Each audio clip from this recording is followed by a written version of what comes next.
events that happened during the withdrawal of subsidy and the protests, so many issues came to the fore.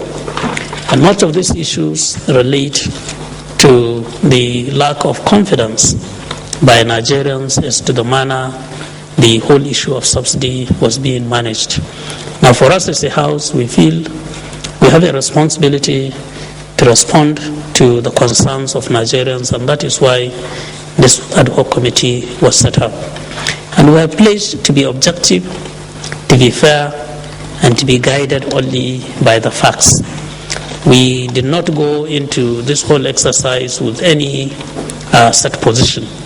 Ours would be to try to establish the issues as they are, so that Nigerians would get value for the kind of governance that they are getting in this country. And it is with this in mind that we have set out to interact with various stakeholders in the last 3 days, and we will continue to do so until we are sufficiently satisfied that the issues that should be brought to the fore in the course of this exercise. So once again, I want to welcome all those that are here today, and I want to hope that you would be candid, you would be open, and as much as possible you share whatever information available to you, so that in the end we can guarantee that the work that this house will do will ensure that value is added to governance in this country. Having said that, let me invite my very good friend Elisa Abakoba, SAN, to please make his presentation. Thank you so much, Mr. Chair. And I'll start by obviously saying how privileged and honored I am to be here.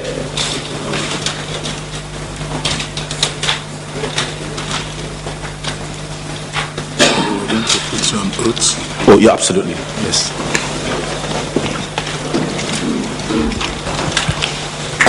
I, Olisa Bakaba, do solemnly affirm that the evidence I shall give before this committee shall be the truth, the whole truth, and nothing but the truth. So help me God. So help me God. Thank you.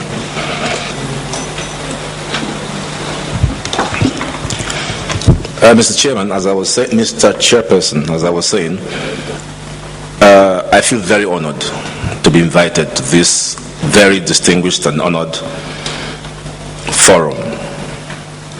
And let me thank you very much for the resolution that was passed during those trying days when the issue of abrupt subsidy removal was announced as a New Year gift on January 1st, 2012. And that the issues that have come up, I have a presentation which I have passed to the Secretary for circulation. And the issue which I will talk to might make me sound simplistic. But as I was saying to my brother minister here, what people who are being governed want from the governors are very simple answers. And so if I sound simplistic, I would crave indulgence to be forgiven. We are already used to paying fuel prices at 65. Suddenly it goes from 65 to 141.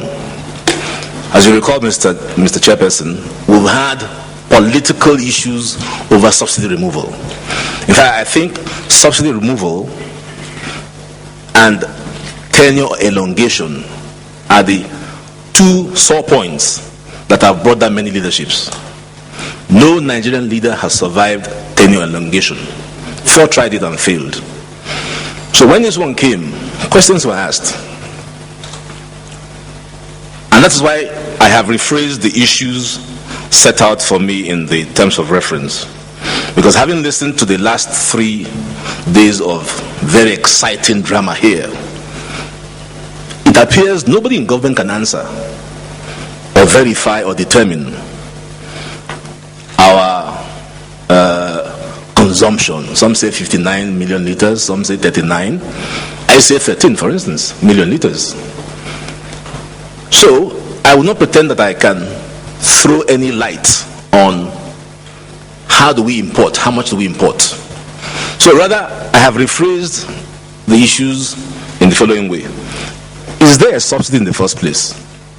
And this is very important, because the issues presented by all of the ministers are highly intellectual, may make sense, but I think that the small disconnect is that subsidy might be an economic issue, but it has social implications. So the question I would like to ask, is there a subsidy in the first place? I say so in the context of no evidence from government.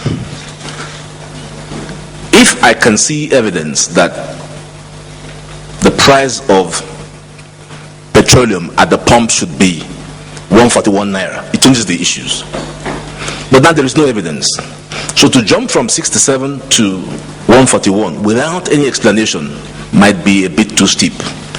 I have presented the opinion of Dr. Abo, and I don't say that it is 100% correct, but I thought I should bring it to the attention of the distinguished committee. Here he makes a very strong persuasive case. First of all, he distinguishes between export. The export market has prescribed by OPEC. That's one.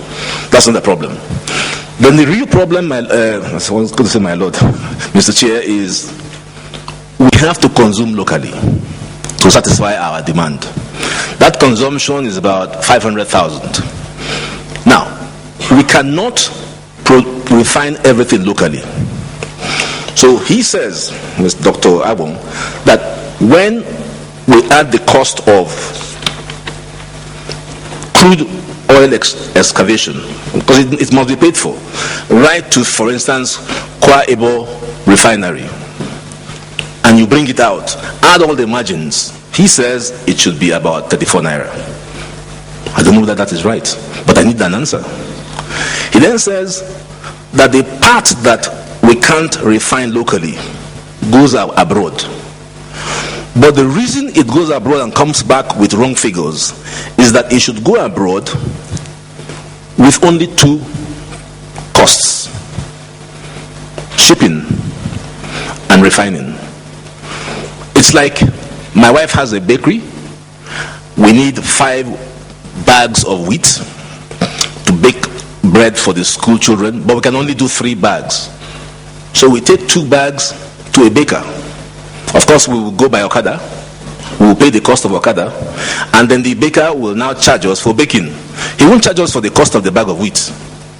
But what appears to be happening, which requires explanation, when we are bringing back the imported refined product, are we paying international prices? Because all of the discussion shows that we are being charged for the part that is exported. If that is correct, that is wrong. Because the federal government has a crude oil swap, the one it cannot locally refine. So if that is the case, then it shows that the cost added per barrel is a loss to Nigeria. Who is taking that money? We need to know. So that is the view of Dr. Abong, which I commend the House to examine very carefully. So if there isn't any subsidy, if he is right, for instance, and there's no subsidy, then we ought to actually return to 67, not even 90, help me, Minister, not even 96. 97. We ought to return to, it is the crucial issue. The crucial issue, if we're in a court of law, they will ask you, the issue for determination before the committee is there a subsidy? If so, where is the evidence? It cannot be assumed. So that is the first issue. Now, the second issue, Mr. Chair, is if indeed there's a subsidy, exactly how much is the subsidy? And here I turn to a report I have attached, and the Secretary informs me that the report is already in the custody of the committee. Now, a while ago, as a result of the federal government not having information on our petroleum sector, they commissioned KPMG. Mr. Chair, if you read the KPMG report, it is a disgrace. It is embarrassing that this report was prepared 7th of September 2010 and no action is taken. Indeed, I would say, Mr. Chair, that a substantial part of our work has been done by KPMG. They go through the entire gamut and they actually focus on the issue of subsidy. How PPRA initially had criteria. You had to have storage capacity to receive subsidies. Then suddenly, any briefcase businessman would get allocated. So it does seem as if, again, these are questions that I would like PPRA to answer.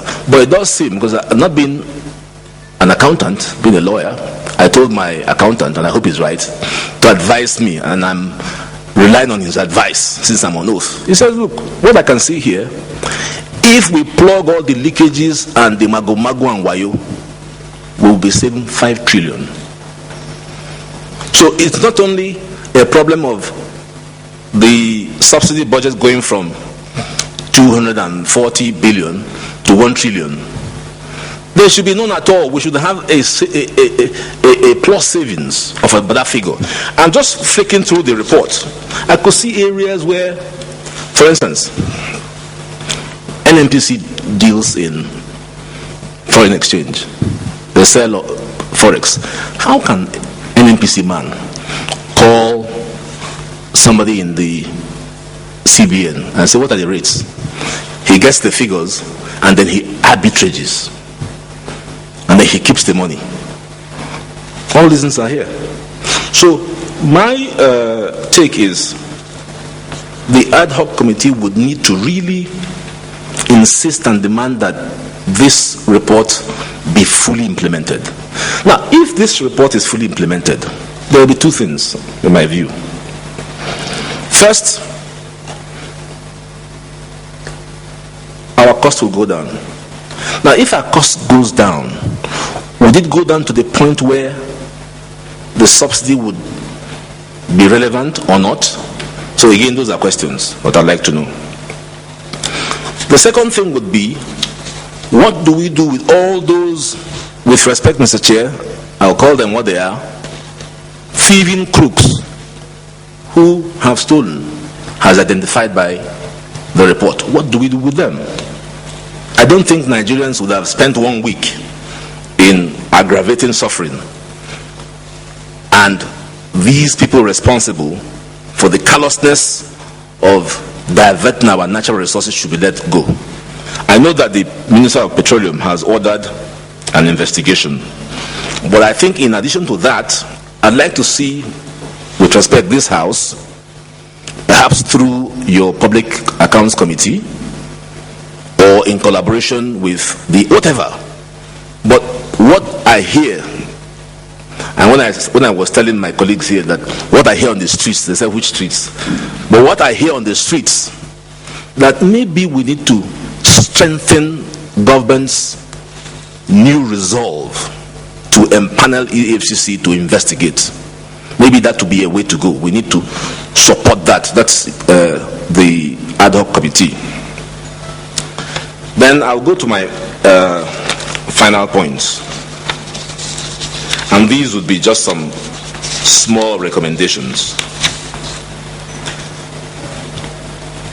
There is no doubt that Nigeria is passing through difficult challenges. There is no doubt that the Minister of Finance is very correct when she identifies the need to manage our resources more efficiently. And there's no doubt that, therefore, broadly speaking, the regulation ultimately is a very strong way to go. And I don't think Nigerians don't understand that the regulation is a good thing, because it frees up resources which can be properly utilized and invested to build up our roads, our broken down infrastructure. That is so. But there's also a very important component which I would, like noted. We're at the end of the day, we are people. We're not statistics. You're dealing with human feelings. You're dealing with emotions. So it's not just about economic analysis. I, as a lawyer, can understand it. In fact, one of my specialties is in development law and deregulation. So I can understand that if you deregulate, you will clean out all the inefficient, bottlenecks and constraints and rent seekers. They will all go. But there has to be that balance. Then I will also take this opportunity, it has been said, but to emphasize to the ad hoc committee that they also have a role to play in the immediate passage of the PIB. Because if PIB is passed, there will be a clear difference between what government does as policymakers and what the new Petroleum Inspectorate will do as regulators, and then a commercialized NNPC. There is no way that a commercialized NNPC would have tolerated this type of graft. No way. There's no way that a private businessman will run his business in the type of way that a government NNPC is being run. It's not possible. So, a commercialized NNPC. And Mr. Chair, I think Nigerians would like to see time frames. When will the PIB come? It's been in the National Assembly for far too long. 2 weeks? 3 weeks? What time is it going to come? Then finally, in growing because we had the honor and privilege of meeting the president when he was consulting. And when he in fact, the Minister of Finance was there. She made a presentation, but she had to leave for some appointment. So now that he's here, I'll also ask, can't we look for additional revenue opportunities? In the state I come from, which is Anambra, why is the Anambra oil and gas basin capped since 1970? It is second to the Niger Delta Basin. There are 6 in Nigeria. There is 33 trillion cubic feet of gas under the Annam Peninsula.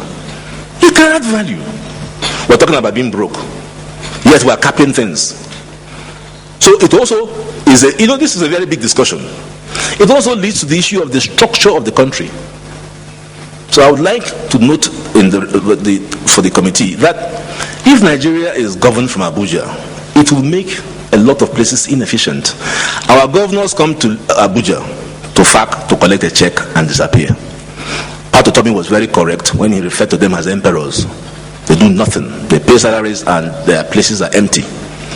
So a centrifugal federal system will continue the inefficiencies so eloquently described by the Minister of Finance. So in order to actually go forward, it's not enough to just say deregulate. It is a holistic picture. We've got to look at how best we can get the best resources from this country. I'm happy to see the DG of NIMASA here. NIMASA is the government agency responsible for strict enforcement of cabotage. I promoted cabotage about 5-6 years ago. Why is it not being enforced? Why do foreign ships come here? 5,000 foreign ships are plying our waters, stealing our oil, and we're all here looking like people that are lost. They come here, deprive our ship owners of access to business, and disappear. It is time that we say no more illegal trading by any non-Nigerian vessel unless you are properly registered. Why is it that the beautiful act that was passed by this august body titled Nigeria Oil and Gas Industry Content Development Act, why is it that it's a dead law? If this act is enforced, we're looking at about 10 trillion naira.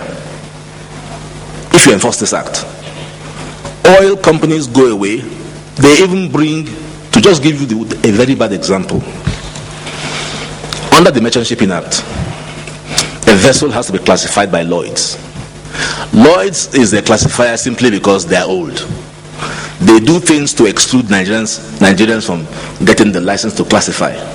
Some of them come here and paint white paint over vessels, because for a vessel to be safe under MAPOL, when the ship is empty or in ballast, there's a white line. Why will an Oyibo man come all the way to paint it here? It is because we have left our borders open. We are all so stupefied and we have lost our minds over oil. The time has come to look at other resources. And as I close, you remember the war between ARIC and British Airways. I'm happy that Stella gave the British government a bloody nose. I'm very happy. Give them a bloody nose. But what I'm not happy about is every American government dollar which is converted to a flight ticket must originate and terminate on an American national carrier. 90% of our government money converted to ticket goes on British Airways, simply because we have no laws. Now, I propose that we begin to give Nigerian businesses national preferential treatment. That's why I'm pushing for a Fly Nigeria Act, a legislation that will allow ARIC and other Nigerian carriers with capacity to be designated as Nigerian carriers. Now, when you do this, either in the airways business or in shipping or here, then the economy will not grow by magic. The economy will not grow by statistics or theories. The economy can only grow if you are growing your business. But if we have MTN coming here to give us inefficient phone services and taking all the money out, how are we going to grow? So this issue of subsidy has a wider dimension. The National Assembly should please make it possible for government to pursue policies that will promote additional revenue opportunities. But these are the simple questions I want to know. Is there truly a subsidy? I thank you, sir, the chair, for the opportunity.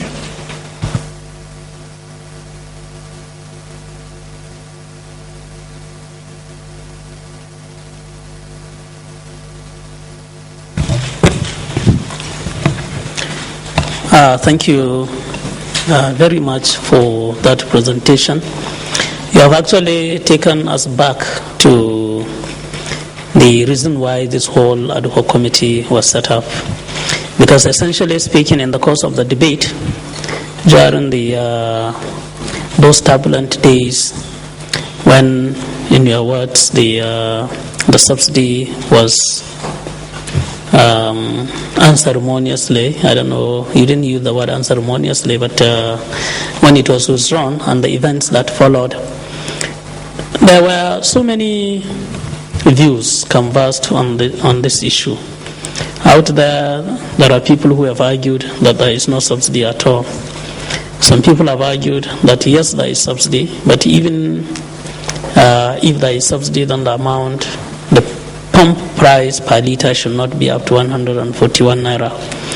And there are those who have even argued that even PPRA had no business fixing price in a deregulated market. So if the whole idea is to deregulate completely, then the price should be left to market forces to determine what should be the pump price. Because when you say you are deregulating and then you are fixing a price, then it presupposes that you have, the whole thing is not completely withdrawn. So these are some of the issues. Of course, you have added your voice, and we are very grateful to you for that. In the course of this discussion, I hope you will still remain with us, so that after taking on the Minister of Finance, we'll still come back to you for clarification on some issues.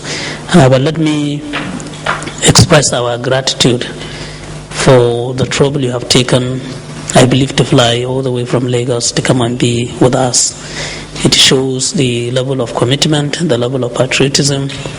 You are not on the payroll of government, so I don't think your ticket was bought by government, your accommodation couldn't have been bought by government. So you are here because, as a Nigerian, you want us to do things right. You are committed, and I must express our gratitude to you for that. your views will certainly help us in enriching the outcome of this whole exercise. Let me quickly invite the Honorable Minister of Finance and the coordinating minister for the economy. I think I would rather she speaks as coordinating minister for the economy, because as coordinating minister for the economy, she would be all the questions that are meant for petroleum, for NNPC. I think everything can be thrown at her because she's in charge of the economy. But then we invited her as Minister of Finance. So, Honorable Minister of Finance, you were here on Monday, and you requested that we should give you more time so that you can get some of the technical issues. I therefore wish to invite you to please proceed with your presentation. Thank you very much, Mr. Chairman, and thanks to the distinguished and honorable members of the committee. I speak as a Minister of Finance. I have all the people from agencies here who can have the Honorable Minister of State, the AGF, the PAMSEC, and the Chairman of FRS, the DG Budget. We're all here together today. I really want to thank you for inviting us back to this ad hoc committee to address you and to make clarifications on the role. What we were asked to do is to make clarifications on the role of the Ministry of Finance and its agencies in the management and payment of subsidy paid by the federal government to importers of petroleum products. I also want to thank my brother, Mr. Bakoba, for taking the trouble to come here today and give testimony as a concerned Nigerian. Before I start, I want to say categorically that we are really interested in finding out all the facts about this subsidy issue, including any issues of corruption or wrongdoing, because the objective is that we must all clear this out as Nigerians. We must get at the truth, we must clean out the system, and we must put it in a shape that it will deliver for all Nigerians. And that's what we are interested in. And in that regard, I really want to thank the committee for the work it's doing. The President has said in his recent speech that the government is irrevocably committed to fighting corruption. And yesterday, the Federal Executive Council approved that NITI, the Nigerian Extractive Industries Transparency Initiative, conduct audits of the oil and gas sector and also the solid mineral sector, following on their previous audits for 2009-2010. So the evidence that there's a commitment to work this out, to clean it out, and get the right things for the Nigerian people, I think that is there. And we in the Ministry of Finance are absolutely committed to this. So in that regard, I just want to go through my statement as to what our role is and what we do, and it will focus mostly on the issue of payments, because this is what the Ministry of Finance doesn't. So first on the ministry, as the committee is aware, the Federal Ministry of Finance is responsible for managing the finances of the federal government of Nigeria, including managing, controlling, and monitoring federal revenues and expenditures. It also runs the Federal Allocation Committee for the Federation account, in which the revenues of the Federation are also divided and shared among the various tiers of government. We also, of course, in addition to managing the budget, collect and disburse government revenue, formulate policies on taxation, tariffs, and so on. We prepare accounts, annual accounts, for ministries, departments, and agencies. We manage the federal debt and regulate the capital markets. In carrying out its function, the ministry tries to ensure that monies that are due for payment are handled in a timely and transparent manner. It is guided by the principle of ensuring that due process is followed. and the ministry discharges its responsibility through its various departments and parastatals.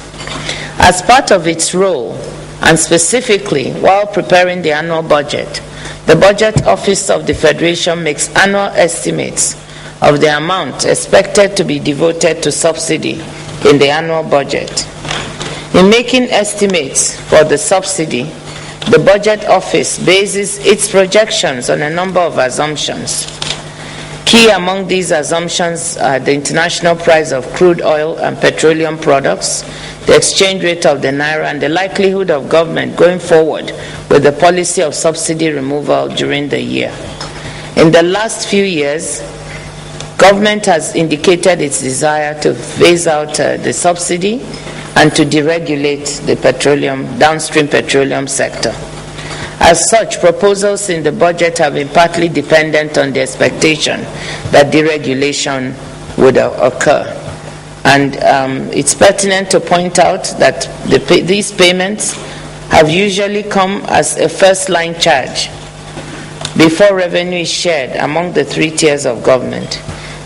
It's not clear when this practice started of the first-line charge, but it has been on for several years. I've also tried to find out exactly when, having just come in August of 2011, to try and trace when that happened, because by the time I left last time, the issue of the subsidy used to be included as an line item in the budget. But I think it's been going on for some time, and we're trying to get to the root of it. Subsidy was seen as part of the cost of operation by NNPC, in the sense that it brought products into the country at a price that is higher than it's allowed to sell.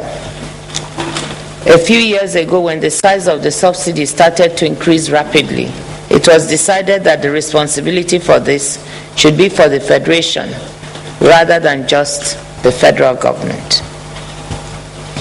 Now, what about the issue of the petroleum product subsidy that has been raised? The subsidy, as we understand it, is the difference between the pump price of fuel, which is fixed by the government as of now in Nigeria, and the total cost of producing or importing that fuel. Here it is paid to the importer of the petroleum products, namely the private marketers and the Nigerian National Petroleum Corporation, NNPC, to keep prices below free market level. This was an attempt by government to cushion the impact of rising oil prices on the Nigerian public. What of the issue of this subsidy?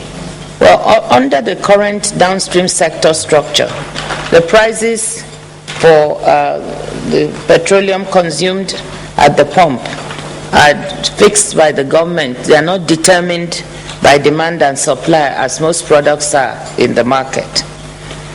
Prior to January 1st, 2012, the pump price of PMS was fixed at 65 naira a litre by government, which has now moved to 97 naira a litre. At the time, in contrast, the landing cost now, most of the PMS that is consumed in the country, refined petroleum, is imported. From what we understand, NNPC was allowed from some time back an allocation of 445,000 barrels a day to be refined in our refineries for our consumption, domestic consumption. However, given that the refineries were not working, NNPC started the practice of selling the crude and bringing in refined products. At some stage in the 2000s, NNPC was asked to pay for its crude at international market prices. So NNPC actually was actually supposed to pay the government for that crude at international market prices, and then bring in refined products also at international market prices. And when the subsidy was fixed, as I understand it, and NNPC would sell import the products, but the cost at which it was importing the products was higher than the cost of the product at the pump. And that's where the gap started. And that's when I think the NNPC, this practice of starting to deduct, saying that it is a cost of doing business, then they had to take care of the cost. So they started to deduct their costs for bringing in this crude and having to sell it at bringing in the refined product and having to sell it at 65 naira instead of what would have been the market price. So that difference between the price that the government wanted to sell the refined oil and what it was costing NNPC to bring it in, the international price, is what has become the subsidy. So specifically, at 65, the landing cost of a liter of PMS was estimated at 123 naira per liter. Just to give an example of what the subsidy is, based on a crude oil price of $113 per barrel. Then you have some costs for distribution, bridging, and so on. There's always an argument about this cost and whether it hides inefficiencies, and one has to admit that there are elements of that cost that are not efficient and could be dealt with. I think there's a cost of demurrage, for instance, where the ships come in and they are not offloaded for a long time and you end up paying a large amount. And there are other inefficiencies in the system that increase the cost. So we won't even talk about that. But if you were to add what is said to be the cost of distribution, it's about another 15 naira with all the inefficiencies inside, resulting in a cost of about 138 naira, 138.49 naira per liter. Of course, if you were to remove those inefficiencies, that price would come down to some reasonable, some lower number. But inevitably, whatever the number may be, because the cost of oil, refined oil, more than 80% of it is crude, the cost of crude, which is valued even for NNPC at the international price.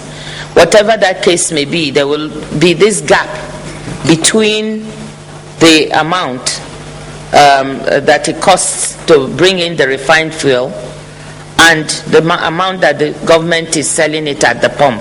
And that's what the subsidy is. And that comes to about 74 naira with the numbers I've given. And that's what the Ministry of Finance pays per liter to marketers when the PPPRA sends us the numbers of what has been brought in. And now, what is the procedure for the payment of subsidy? This procedure, I also talked about it on Monday when I was here, but I think it's worthwhile running through it again and then, ending with what was paid last year and what we think we're paying for, as far as we know in the Ministry of Finance.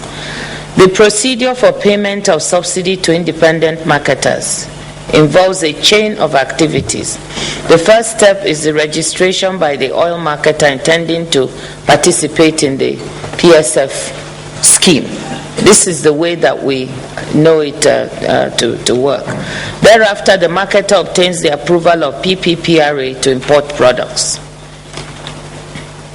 When products are eventually imported by the marketers, they must be witnessed, and their discharge must be confirmed at the jetties by the PPPRA operatives, the Department of Petroleum Resources, and Akintola Williams Deloitte. And from 2011, Olushola, Adekonola, and Co. were also added. All these are witnesses to the discharge. Independent surveyors as well, and the Nigerian Navy, they are all there. Import documents of the products must also be verified by PPPRA and DPR as part of their job. The next activities in the chain are compilation, computation, and analysis of import documents and determination of under-recovery or over-recovery, which are all carried out by PPPRA. When these activities are completed, PPPRA forwards the verified documents and subsidy claims to the Ministry of Finance and the Budget Office of the Federation for further action. The Budget Office in turn forwards the import documents and subsidy claims to the government-appointed auditors. The auditors undertake the auditing and return the audited claims to the Ministry of Finance, Budget Office of the Federation, where the Honorable Minister of Finance forwards the audited claims to the Accountant General of the Federation for final payment. The foregoing process is expected to be completed within 45 days as per the agreement with marketers. Beyond this, marketers charge an interest if it's delayed. As I said before, over the years, NNPC has been receiving an allocation of 445,000 barrels per day of crude to be refined for domestic consumption. This quantity, I think, was determined as being what the 4 refineries in the country could refine. But since for some years now, the Nigerian refineries have not been operating at full capacity. Therefore, NNPC sometimes sells some of its allocation of crude oil, as I said, and uses the proceeds to import refined products into the country. All this is done at international prices. And as I said, it does this at international prices but can only sell at its pump at the government-mandated 65 naira per litre. So it sees that for every litre it brings in and sells, there is this difference of a loss that it incurs, quote-unquote, on its books, which is the subsidy. And therefore, to recoup the difference, which it regards as a cost, NNPC has over the years netted out the amount from its remittances to the Federation account. In other words, to reiterate, it regards this as a cost of doing business and nets it out. Now, just to add another dimension, sometime in 2009, the country started experiencing long fuel queues occasioned by independent marketers' refusal to import in protest against delays that they experienced in the payment of subsidies that were due to them. These delays usually led to higher claims by marketers on interest charges and forex movements. An instrument called the sovereign debt instrument was therefore introduced as a measure to reduce delays in payment of claims occasioned by the lingering structural bottlenecks associated with the payment process. The sovereign debt instrument, SDI, process starts with the issuance of a sovereign debt statement on the verified volumes to marketers by PPPRA. PPPRA thereafter notifies the Debt Management Office, the DMO, the Office of the Accountant General of the Federation, and the Federal Ministry of Finance and Budget Office of the Federation of the issuance of this sovereign debt statement. The DMO then raises a sovereign debt note and notifies the Central Bank of Nigeria, Federal Ministry of Finance, Accountant General, and the marketers. The CBN would finally redeem matured obligations to marketers at the end of the payment cycle of 45 days. Subsequently, the Ministry of Finance reconciles payments to marketers against the auditor's report and advises PPPRA on any observed differences to be addressed in the next batch. What am I trying to say?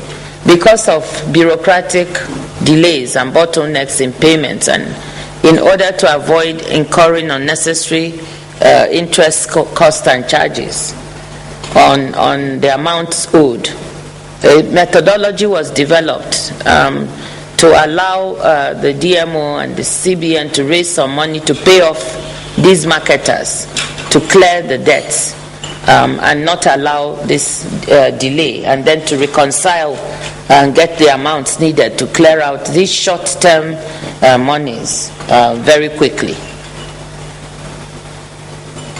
Now, the amount of the subsidy in 2011.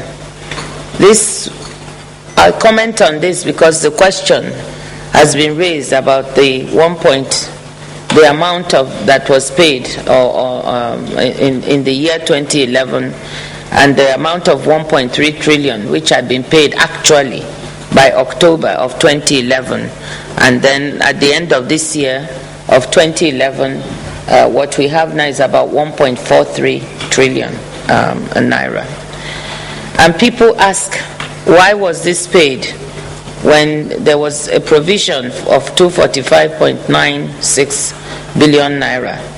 This figure was based on the expectation that there would be deregulation in late 2010.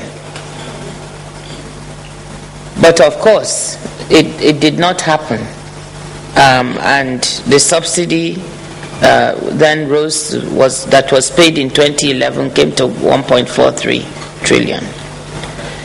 The amount proposed in this 2011 budget at the time, and again we have the DG budget here who can help to further clarify the process, since we are lucky to have the same DG budget, had been submitted to the National Assembly as part of the fiscal framework in July 2010. And this was passed by the National Assembly in September 2010. The actual subsidy to be paid is highly unpredictable, due also to unpredictability of prices. So at the beginning of the year, you have to project what you think it will be. But when international prices change, you can have fluctuations around the projections that you've made. So the actual amount is never known with certainty, but if your projections are reasonable, they shouldn't depart too far from that. It depends on the price of oil, the exchange rate, the freight, etc. But I think that in 2011, and here I would ask DG Budget to add on because he was actually here. I think part of the issue was that the uncertainty that was created was when would the timing for this deregulation be? It was not known. And so as this small amount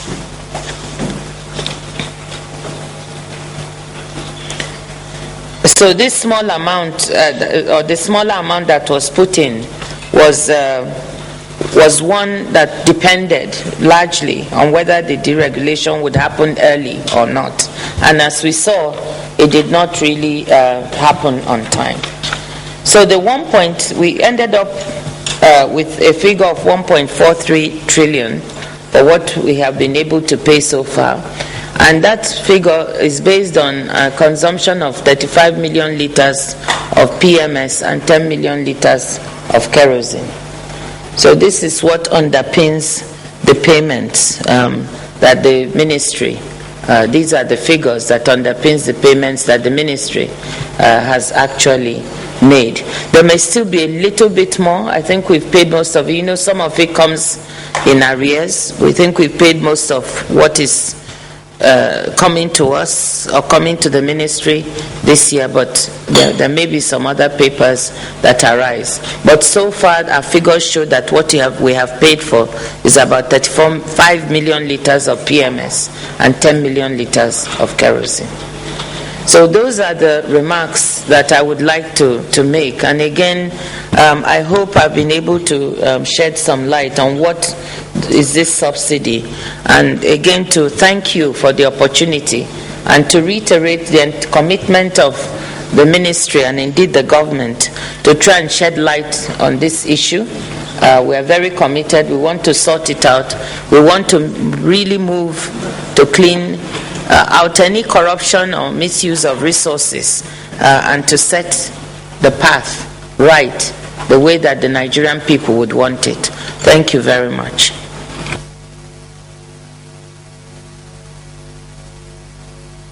Sorry, before I lose the floor, may I also comment on a very important issue that Mr. Bakoba-san raised, which is the issue of additional revenue opportunities. You're absolutely right. There are two things, major things that the ministry is also doing now, to help with the situation of finances in the country. But before I say that, I want to repeat what I've said earlier, that the country is not broke. The country is not broke. The country can run. What we are saying is that 5 years down the line, if we continue with the trend of the way we are managing our finances, where we're increasingly having to borrow more and more to finance issues, it will be responsible not to put that issue on the table. By that time, we will pile up so much debt which we will leave for our children to pay. And this is not right. And we are raising that debt, most of it now we are raising as domestic debt to finance the budget, where we also have these monies that are going towards the payment of the subsidy. And we're saying that having a situation like that leads to where you accumulating more and more debt at a high interest rate. As you know, when we raise these resources, they are the prevailing rate of interest. And recently it has been anywhere from 16 to 19%. With that kind of interest rate, the debt piles up really quickly to a point where you are not able to pay. And we're saying, is this the trajectory of financing that we want this country to go? Having fought on the debt relief this time of external debt earlier and been successful, do we now want to repeat a cycle with domestic debt? Domestic debt is a little more dangerous in that you owe it. It's your citizens owing it to you. When it's external debt, sometimes you can delay like Nigeria did, skip payments, say you won't pay at certain times, and so on. When you accumulate domestic debt, it means that the people who own the debt are your own institutions, your own citizens. If you actually don't pay them, then they too do not get the resources that they need to run the economy. So when we are raising all these bonds, we need to think carefully of what we are doing and not pile it up so that 5 years down the line, the country is in such a strong financial circumstances that it's not able to meet its bill of payment or even to pay salaries because it has to divert so much to servicing debt. That's what we're saying. And I keep repeating that the Greece that you see now in difficulties also did not take the tough decisions that it needed to do at a certain time because they're unpleasant. It means that one set of people in the country are sacrificing at a certain point in time for the future of others in the country. If you do it, you solve the lay basis for solving the problem. If you don't do it, then you end up with a situation that they have now where you can't even pay your salaries and they have to depend on borrowing outside to do that, or from the EU to support them. Jobs are lost. Unemployment is extremely high in an economy that didn't used to experience it. So we are just saying that let us look carefully at the way we are running now so that down the line we will not have our children in great difficulty over the issues that we've piled up. So I wanted to say that. Now coming back to the main issue. So what do? We must work really hard both on cutting costs of running government as well as on raising additional revenues, plugging the leakages there are and looking for all other sources of revenues. So in the Ministry of Finance, we have two teams going. We had already started work, even on the revenue side, to say internally generated the revenue within government. We've got agencies that generate revenue. What is their status? Are they really remitting what they should to the federal purse?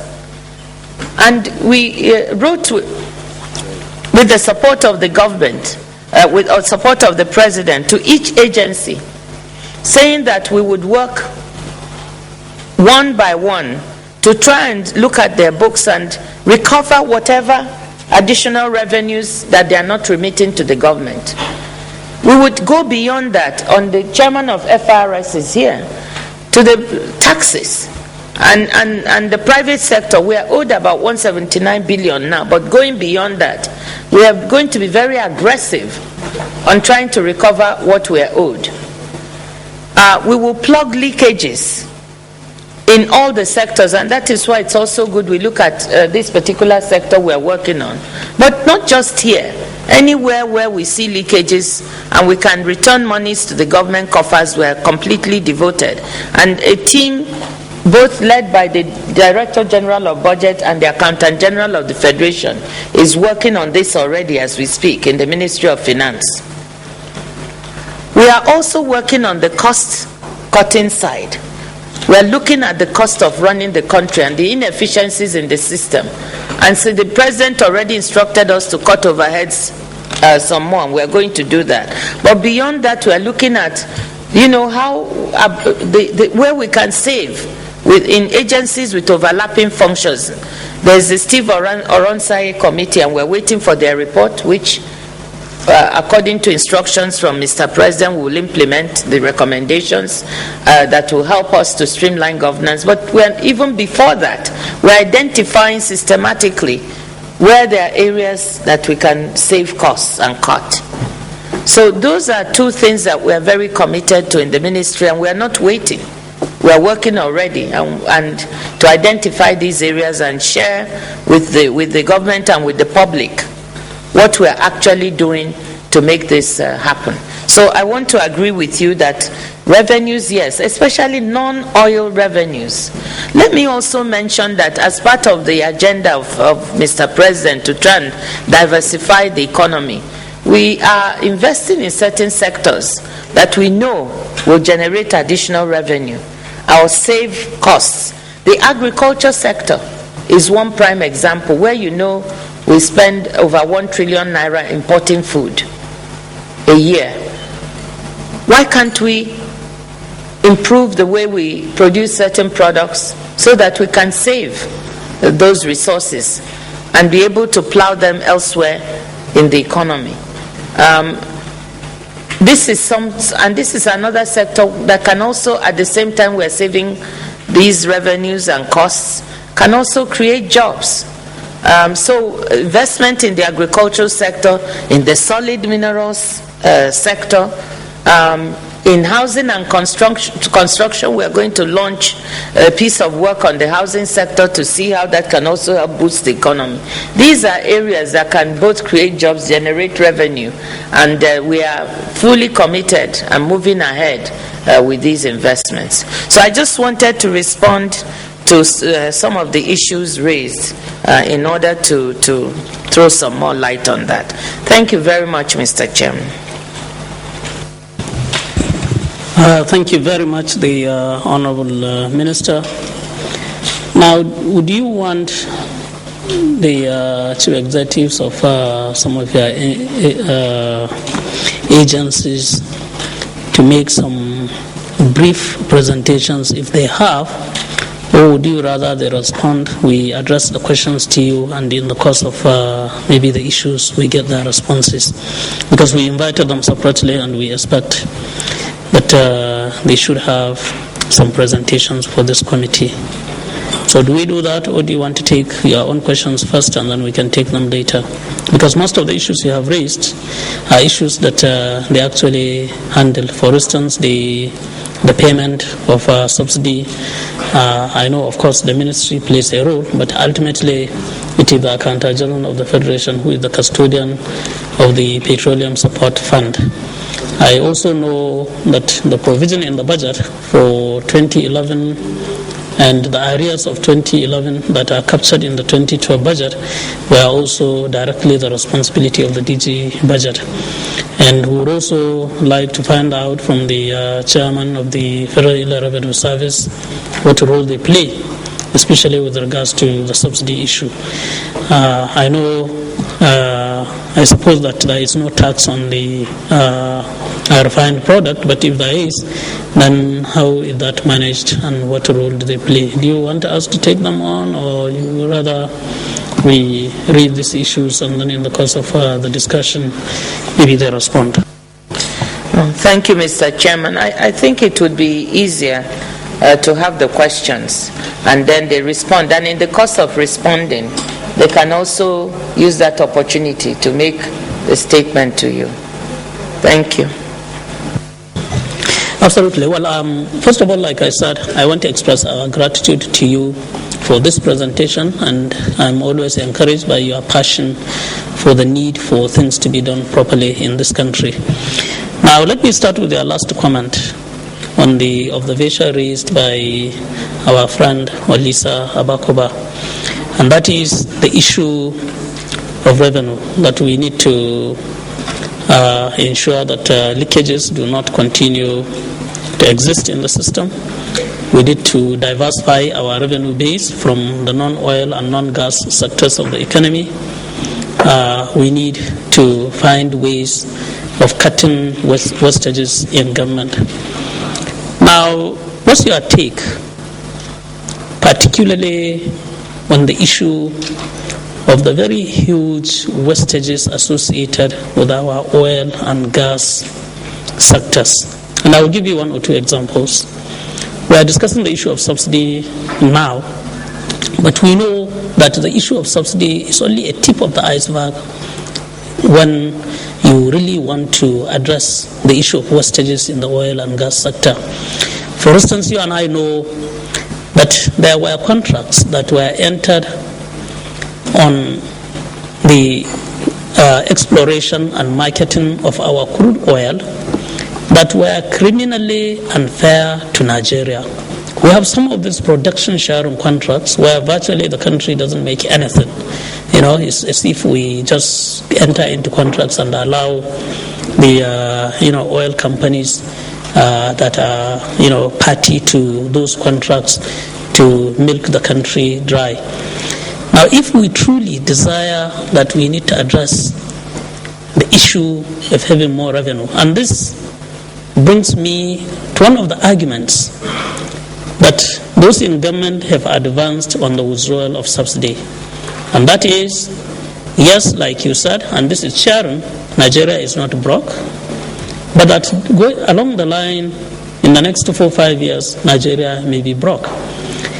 And I have that feeling, if in 2011, the total amount of subsidy that was paid was 1.4 something trillion, and let's even accept, yes, it was up to 1.4 trillion. Of course, in the course of this hearing, we have had different figures, but let's even accept 1.4 trillion. And that going forward, it may continue to rise. Of course, this depends on the volatility of the price of crude oil in the international market. It may come down, which we wouldn't want it to do, because if it does, then it will be good for us as far as subsidy is concerned, but it will be bad for us because our economy depends largely on the source of crude oil.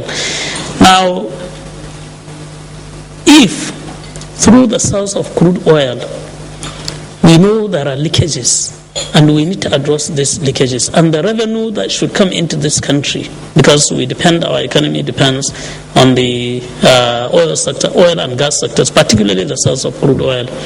Now, if there are huge leakages there and we are not doing much, would withdrawal of subsidy truly address the inflow of resources or of funds that you have so eloquently argued on this issue of withdrawal of subsidy? So let me have your take on that. I think that as a Minister of Finance, my job is to look relentlessly for resources for the country wherever we can, and to try to curtail expenditures and at least direct expenditures in an efficient manner.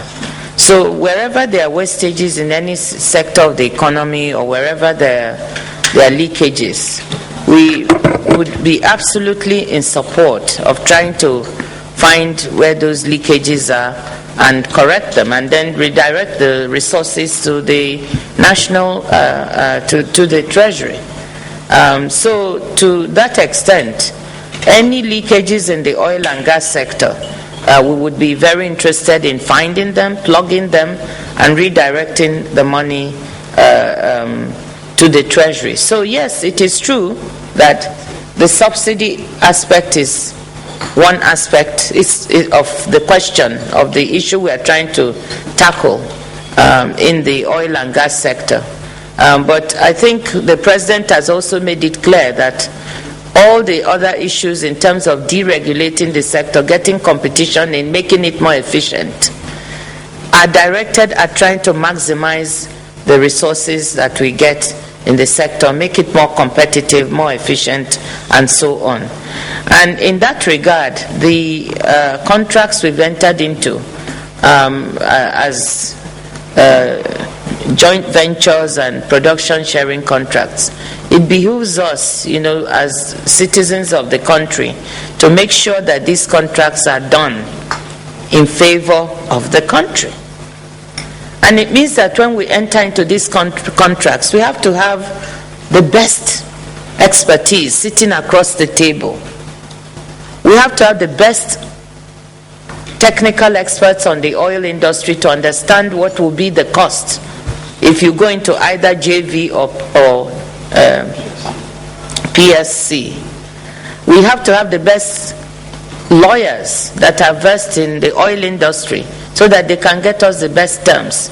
Now, the JVs that were done, the question you have to ask, were these have they been done in the best interest? Could we do better? Even under the ones we've done, are we making sure that we're implementing all the clauses and arrangements? So these are issues we should continuously be looking at so that we can maximize whatever resources are available to us. And I think we've had a course in the past when I was working with the DG Budget, and we had at that time a small oil and gas unit in the Ministry of Finance. When we looked at these contracts, we were able to discover in 2005 under the President Obasanjo's administration that there were monies that were due to us which had not been collected. And we were able to discover, with the leadership of Dr. Okogo, an additional $1.2 billion equivalent that should have come to the National Treasury, and we were able to collect it. When we went to the oil companies, they admitted that they owed this, and we were able to direct it to the Treasury. So we have a track record of doing that, and we would be very interested in reviewing and doing that. The production sharing contracts have also looked around many countries to see whether this is just peculiar to us or it's a common practice. It looks like increasingly, as a country's oil is discovered offshore, there is more and more of the production sharing contracts that are being executed. And I'm told part of it is that the cost of extracting this oil offshore is quite substantial, much higher than what it is onshore. And sometimes countries do not have all the resources for investment, and they enter into these contracts where the explorer, the company, does much of the cost exploration first and then recovers its costs before it starts paying back.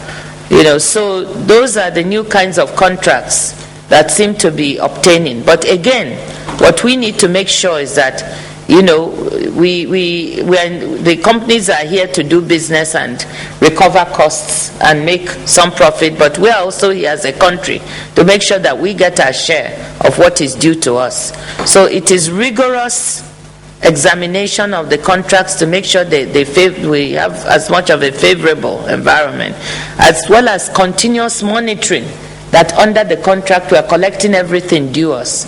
Those are the two things that I think are critical to avoid the kind of reference you made to leakages of monies that should come to the country and doesn't come to the country, or even agreements that end up not being in our favor. So I strongly support what you say, that we have to pay absolute attention to these types of contracts.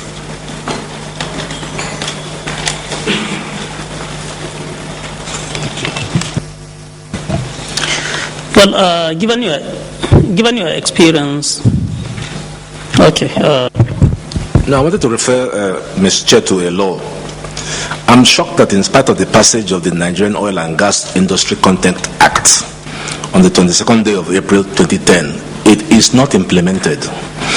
Now, if this is implemented, not a single IOC will have its PSC standing as it is today.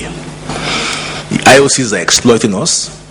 It is time we change, and we should not be afraid. If they don't want to do business with them, if they don't want to do business with us, let them go. It's our oil. Period. We can't be held to ransom by IOCs who tell us that we cannot do the work. Julius Berger is said to be the best building contractor. I don't see white men on the streets. So let's implement our law. If we implement our law, not a single, I challenge government on this, not a single PSC will stand. If you bring it in conformity with Section 3 and Section 6 of the law, they will all have to change their legal templates. Why should ExxonMobil bring foreign lawyers to Nigeria to write simple agreements when the law is saying that all oil, gas arrangements, agreements, contracts, memoranda relating to operations in Nigeria, oil and gas, shall be in conformity with the provisions of our own law? And they are still flying in foreign lawyers, flying in foreign engineers. So let's be honest, if we really want to change this country, it's time to implement our laws, because the laws are on the books. It's not enough to just, say things policy-wise. Let us implement our laws. If we do so, things will change. I'm sorry to interject, but I just thought I should. No, I just want to say that I couldn't agree more with Mr. Bakoba. It's not about really policy statements now, or even about prospective we are going to. I think that what we see in government is that we are doing. So to that effect, I think he's right. We should implement our laws. We should implement our programs. I think Nigerians are tired of hearing "we will," and they want us to act. So we are in action, and we need to continue and press on with that. And again, communicate with people what we are doing, because we are also not that good at letting people know what is government doing, what is it not doing, what has it achieved. So we need to do that. Well, I had actually wanted to raise an issue which Olisa Abakoba partially raised, and that is the need for the implementation of this law. But related to that, you mentioned in your response that in 2005 you had an oil and gas unit and you were able to recover some money. Now, of course, you left, I think sometimes in 2006 or 7, I could not recall, 2006, after a very long and successful tenure as Minister of Foreign Affairs, you left. Now,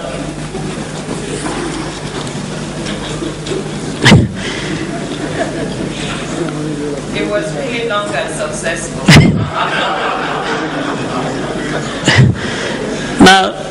Now, since coming back as the Minister of Finance, have you taken the trouble to look at the same thing that you examined in 2005 and to find out whether after your departure it went back to business as usual? I'm saying this because I know that there are one or two other decisions that were taken then which unfortunately were abandoned later. For instance, this issue of subsidy.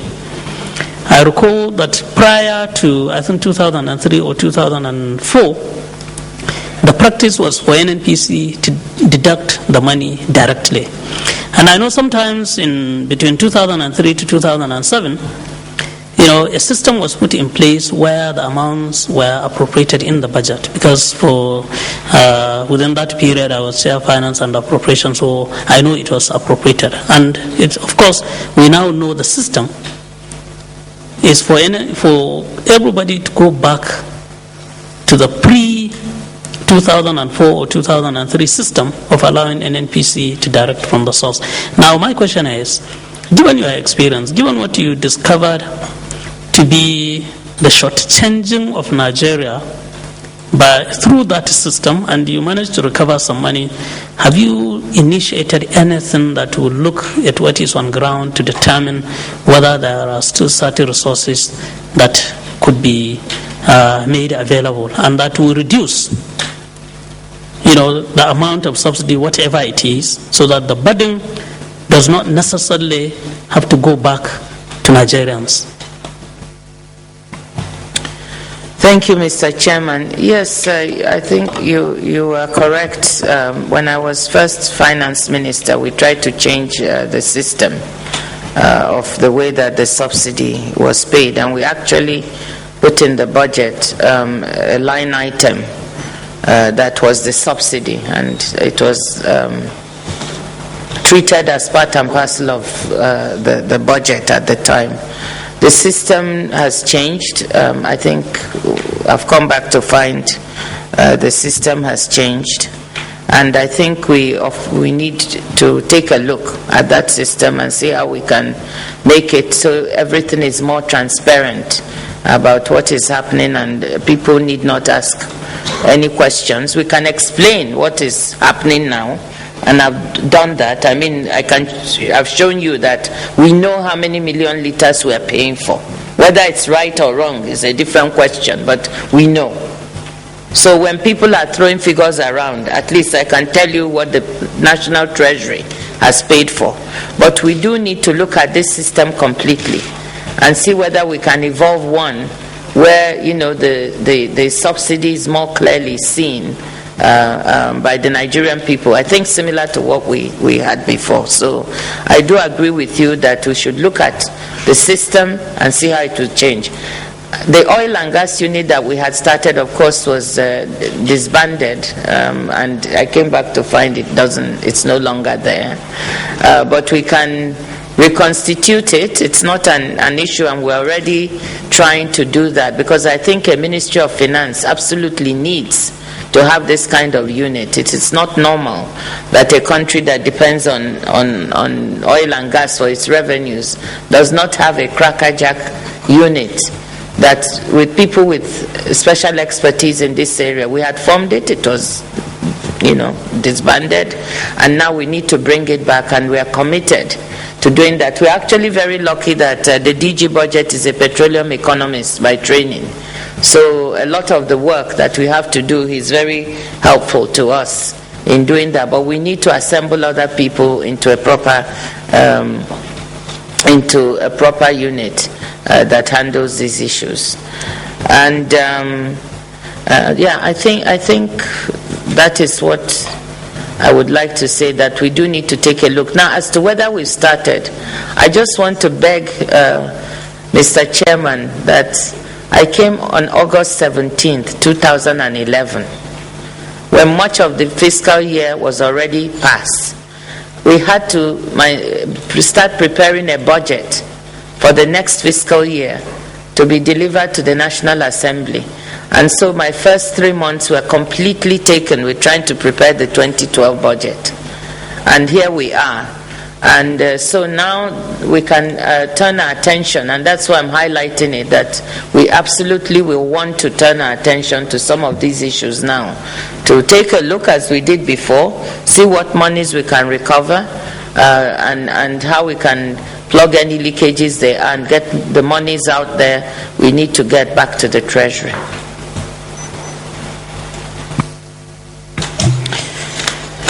Let me take you back to the presentation you made.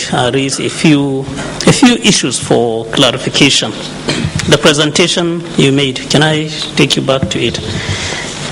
If you look at page 3, just a few issues for clarification.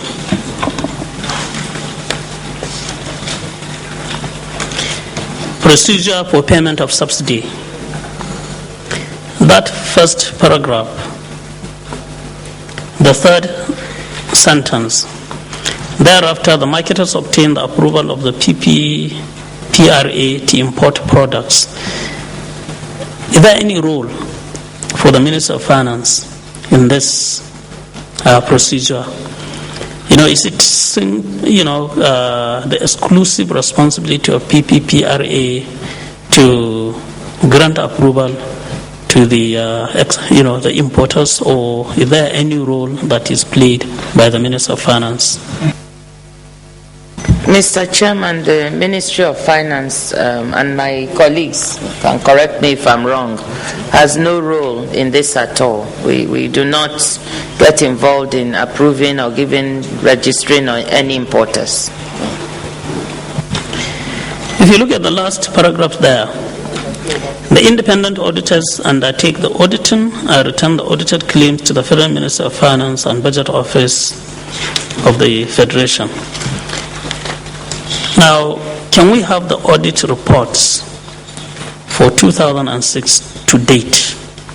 We want all the audited reports, 2006 to date.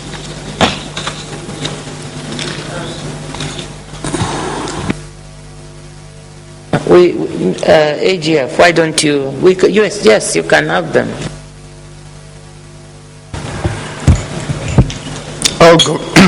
Mr. Chairman, the Honorable Ministers, all government business enterprises to prepare their annual financial statements, and copies are to be sent to the Office of the Auditor General for the Federation and our office. So we will look for the reports and get them for you, sir. I think Mr. Chairman is asking for the audited reports that come to us, which we vet and pay. Yes, we can provide them. Yes. Well, I'm asking this because we want to be satisfied, of the basis upon which you make the payments. If you rely on the auditor reports, then let's have copies of the auditor reports to be satisfied of. Now let's look at the next page. We really brought some copies. It's not complete, but just to show you that we are willing to give them to you. It's not an issue. Yeah. Well, you can bring what you have, but please make sure the rest are made available to this committee. Can we look at page 4? That paragraph, the first headline, payment of subsidy to NNPC. And toward the end of that paragraph, you have a sentence beginning with therefore. Therefore, for every liter sold, it incurs a loss, each referring to NNPC here. To recoup the difference, NNPC has over the years netted the amount from its remittances to the Federation account. In other words, NNPC regards what it nets out as a cost of doing business. Now, a couple of issues here.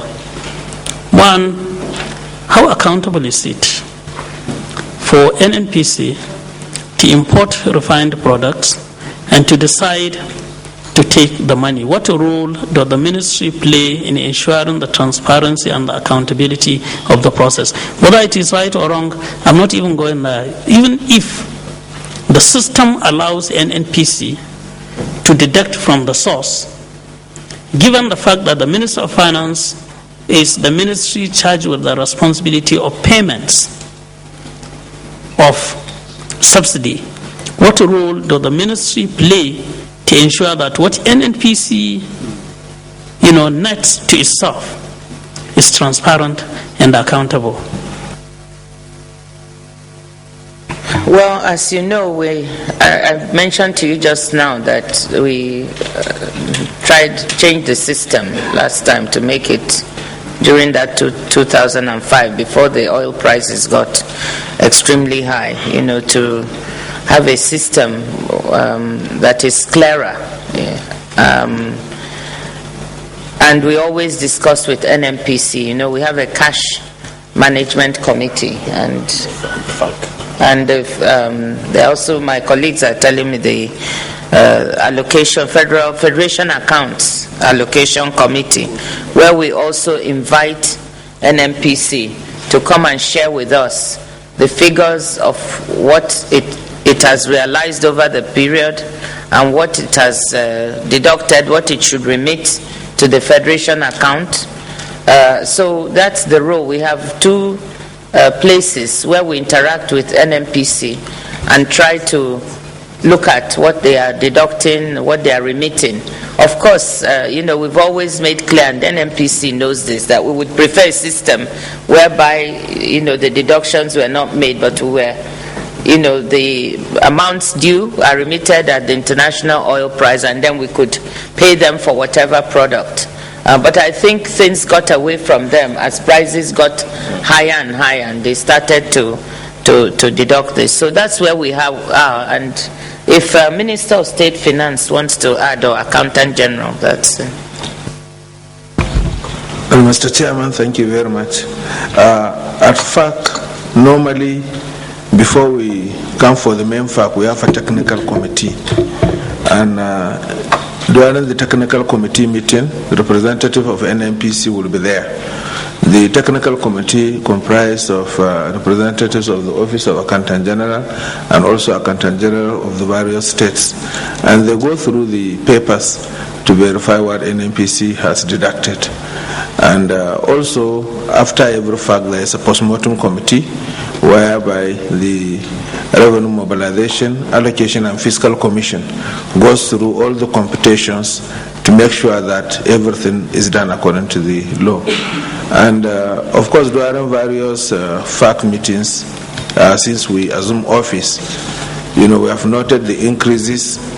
And within the context of the way we conduct the FAC meetings, we do ask questions. And it is in one of those questions that we realize that there is a difference between the subsidy which is due to PMS, and also part of the subsidy is due to DPK or kerosene. So that is to the extent to which we actually ask questions. And that's where the involvement stops. Thank you. So basically what you do is like a post-mortem. After NNPC has deducted the money, then you ask them how much they have deducted and what is meant to be, which means you do not really play a role before the deduction. So they don't deduct, and after they have deducted, and you now wake up and start asking them, what have you done? Now, can I ask this? Can I ask this question? Who actually authorizes NNPC to deduct money from the Federation account? Who is the authorizing authority?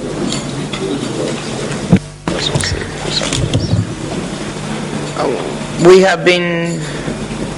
I think this has been a practice that was kicked in, rather than any authorization. We've actually been looking into this issue to find out, was there some authorizing. We've not been able to come up with the answer of how it was a practice that was developed. So I'm afraid I can't, unless my colleagues have any, I can't give you that answer. This is in the Constitution. No. It's a Constitution answer. Can't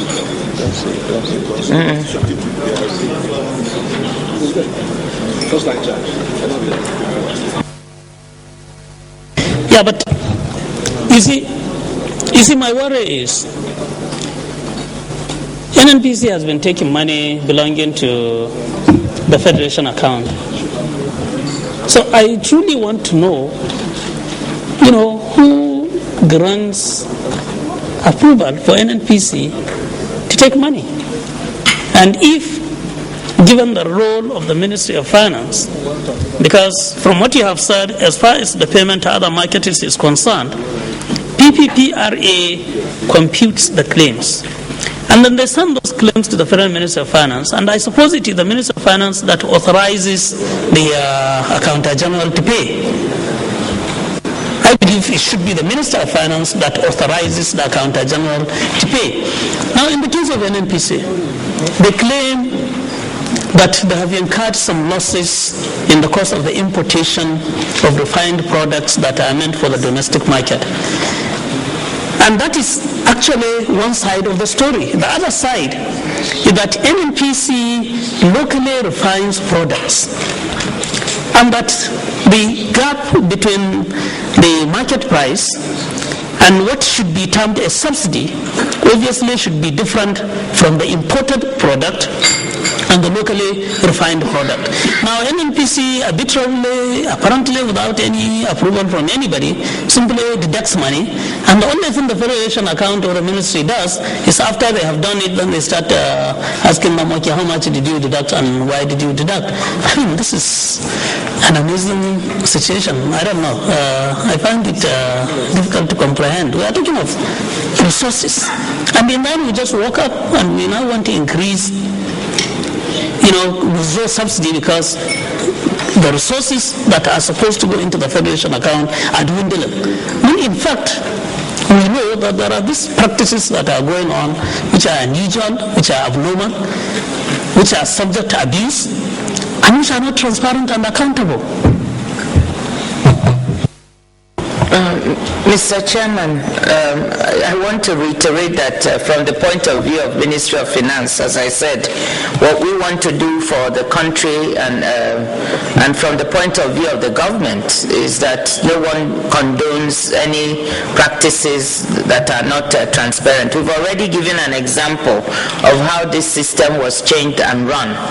And we will be focusing on what do you do to change the system. You already asked me since 4 months ago, what have you done? I said we are working on the budget. We'll be looking at this system.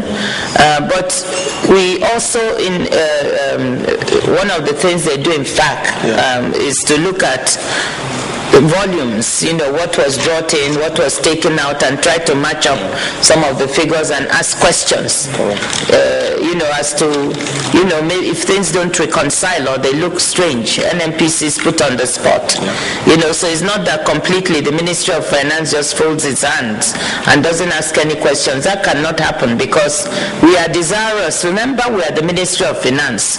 We need to get as many revenues as for the government as possible. So I don't think that the colleagues, when they are running FAC, just fold their hands, or even when we are trying to do the cash management committee. So we do ask, yes, we want a better system and we work for a better system. Thank you.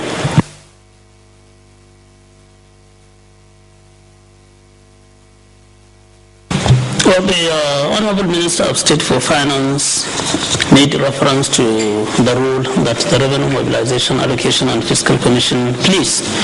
Now, 2 days ago, Revenue Mobilization, Allocation and Fiscal Commission was here, and they made a presentation. And let me read what they said on this issue of, because from what you have said, it's like you rely on them to verify, whatever NNPC has done. And this is what they are saying, that as of now, the management of subsidy is not clearly defined between the NNPC, PPPRA, Ministry of Petroleum Resources and Ministry of Finance. This has created doubt as to the true quantum of subsidy per liter and the total consumption of petroleum products in the country. Now, I would find it difficult to reconcile the same agency that was responsible for, as you said, now coming up with this kind of position, clearly saying that as far as that agency is concerned, they do not really have the control or, the efficiency of managing that. But I would, don't worry, I will allow you to get away with that. Let me raise another issue. Honorable Minister, you are a world-acclaimed economist, and we have tremendous respect for you. We do, because we know you have done us proud as the Managing Director of the World Bank and so on.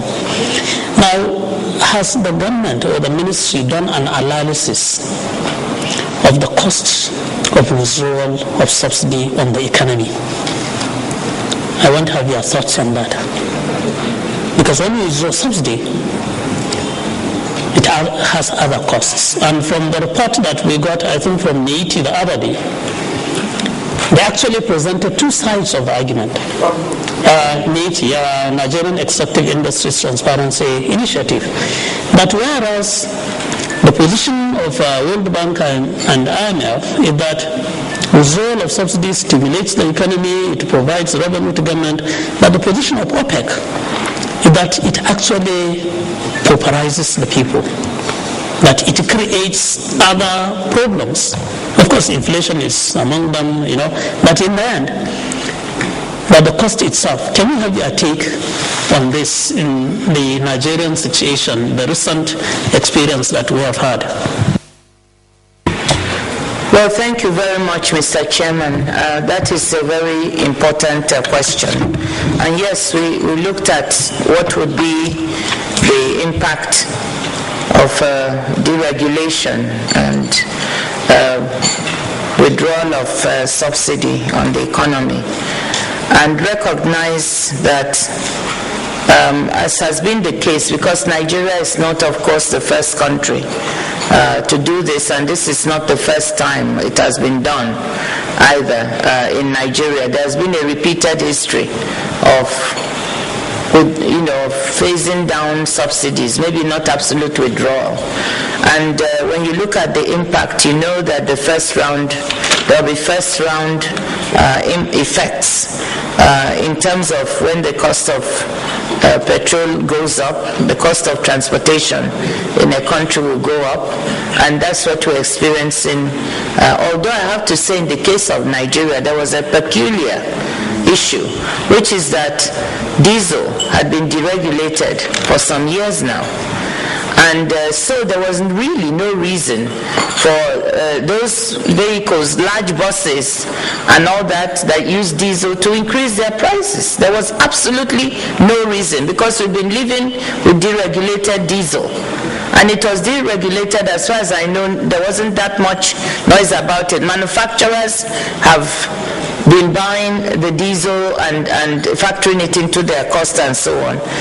And so the fact that even those transporters increase their prices by double or triple should not have been the case. And most of them have now accepted that they were just doing profit taking. And all those who went home for Christmas and were supposed to come back and using these means of transport, there was no cost. So when we were doing this, we thought that when you look at this, the cost of the diesel was already the market cost, and so they shouldn't have raised that. But yes, looking at it, for other means of transport, the cost would go up. It would feed into other costs in the economy, and that is why you need to have the cushioning effects and the counteracting benefits program that was developed, the SURE program, so that you can kick in with the mass transit to lower the cost. You can kick in with other programs that will also lower costs in other areas of the economy. You can even kick in with job creation. These are examples of good practice that have been done in other countries that help to mitigate the impact of that. So that is why we had that program that was developed by the government in order to cushion what we saw would be the first round. And then I think the unexpected factor here, in a sense, was the fact that the diesel operators also jumped up their prices when there was no reason for that to happen. That was a little bit unexpected. Now, prices, after discussing with them under the mass transit program, those prices are beginning to come down, and in several parts of the country there is direct testimony from passengers that the prices are coming down because they didn't really need to go up. So you're right, Mr. Chairman, that there would be first round effects, and those effects are cushioned with measures that are brought in, and and then over time these measures kick in and the economy just settles down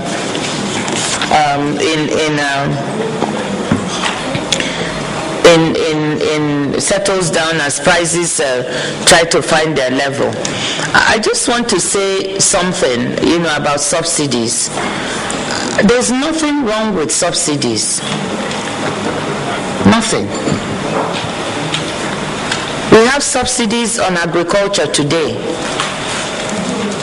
So I really want to make that clear. It's not an ideological or any other issues. Subsidies are all right if you show from your analysis that they're actually getting to those that need them, that the bulk of the subsidies you're putting are getting into the hands of the most needy. in society. So about the subsidies we had, it's not that the poor were not benefiting. Of course they were. So were the middle class and the upper class. But if you do the analysis, you see that the bulk of the resources were really going, although benefiting, they were going to those that were better off. And so you say, could we redirect the money so if you can use that money to create 370,000 jobs for young people who are sitting at home and probably not benefiting from this, is that a better thing than using it to subsidize petroleum? If you can create jobs in the rural areas by investing more in agriculture and making better services for our people in the rural areas, is that a better way of improving their situation than not? And then the answer will be, it depends on the programs that you can put in place and making sure that they get access to that. So I just want to make it clear that nobody is against subsidies. We are not at all against subsidies. We just need to have what they call smart subsidies that really go to those that need them. So to round up, yes, we looked at this. We developed a program to try that would kick in and to try to take care of those first and second round effects. Thank you. Thank you so much. I think that even though, of course, one can understand why even the transporters could raise their prices, even though not necessarily, doubling or tripling, because this thing has, a cyclical effect. When the pump price is increased, in fact, even bride prices go up because it has a way. Yeah, bride prices they go up. Yeah, bride prices they go up. Yes, bride price goes up because it has a way of going around. Chairman, are you taking another one?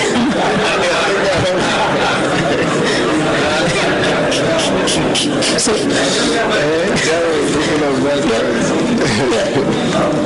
because it has a way of going around. I mean, the cost of maintenance of those vehicles will go up, in terms of the cost of spare parts, the cost of labor. So ultimately, almost everything is affected. But let me come back to this issue of 2011.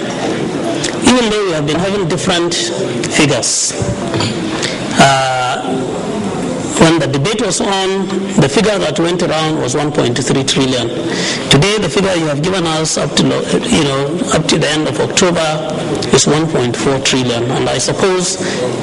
No, sorry. Up to the end of October was 1.3. Oh, I see. Yeah. So 1.4... is 1.43. Okay. So for the entire 2011, the total amount is 1.4 trillion. Sorry, Mr. Chairman.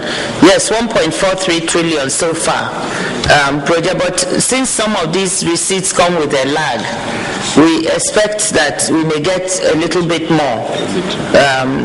We don't expect much more, but a little bit more may be added to that.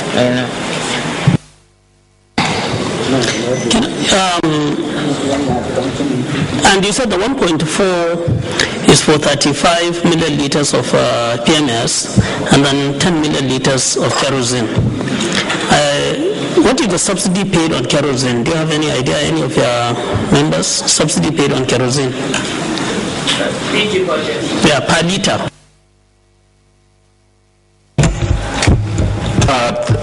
Thank you, Honorable Chairman and members and Honorable Ministers.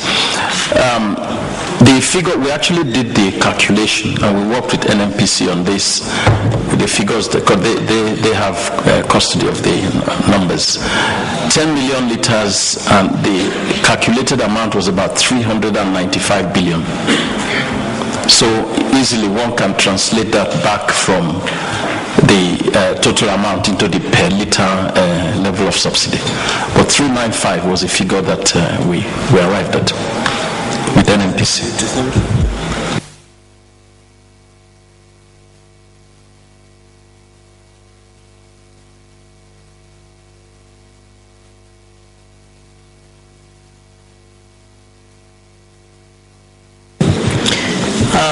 Well, now that the DG budget is, responding to the issues, in 2011, this is a discussion we started 2 days ago, and I want us to bring an end to it. I want us to have a conclusive thing. In 2011, the amount of money that was provided in the budget was 245 million. The amount so far spent is 1.4 trillion. Ordinarily, one expects that if government or the executive realizes that 245 billion was inadequate, then we expected the executive to come back to the National Assembly through a supplementary appropriation to get budgetary allocation for the balance. Now that was not done. What actually gave reasons on why 245 billion would be recommended in the budget, knowing fully well that from the figures we got yesterday, that in 2010, the amount of subsidy that was paid was higher. The Minister of Petroleum Resources yesterday told us that the 245 was meant to be for 2 months. And that was because government contemplated deregulating the sector at the end of 2010. And I think this is the same thing, well, in her own words, government contemplated the complete withdrawal of subsidy by March of 2011. Of course, I found that very difficult to believe as a politician, because I do not know of any presidential candidate that will withdraw subsidy 1 month to the election, because the elections were held in April. And I know the devastating effect if we had withdrawn, if PDP government had withdrawn subsidy in March 2011, and then we go into elections in April. I could only imagine, the response from people. Now, from what the Minister of Finance has said, that there was a contemplation of the withdrawal of subsidy at the end of 2010. But DG budget, the DG budget in 2010. And you could recall that the budget for 2011 was actually submitted to the National Assembly in November. So if you are talking of 2010, when is actually 2010? And if the subsidy was to be withdrawn in 2010, why provide 245 billion for 2011? Thank you very much, Honorable Chairman and members. What you've described is correct. For a number of years now, the government has initiated steps and discussions with all stakeholders with a view to actually removing subsidies at some point. But at every turn, we've had cause to shift the date. But the understanding that we had was that sometime in 2010, the subsidy would actually be removed. So that informed partially. You recall that the way the system works is that we submit to the National Assembly a fiscal framework. And that fiscal framework we normally submit to the Assembly around July after approval by FEC. And in the case of 2011, we actually had submitted the medium-term fiscal framework by July 2010, and it was approved by the National Assembly around September of the same year. So that already fixed how much subsidy we were expecting, because it's embedded in that. It is different from the main budget that we submit to the National Assembly, as you said, that came in November. So we had done this, and Assembly had passed it into law. Okay, the figure we put there clearly was, it turned out to be less than what was eventually needed for 2011. So we admit that that actually is the case, but we also explained that a number of factors were responsible for the figure that we put there. One is that none of us anticipated that the oil price would rise to the level that it did. about $113 per barrel average in 2011 compared to $81 per barrel that we had for 2010. Similarly, of course, it's been mentioned to this honorable committee that exchange rate movements also affected it, and I believe the volume consumed also was higher.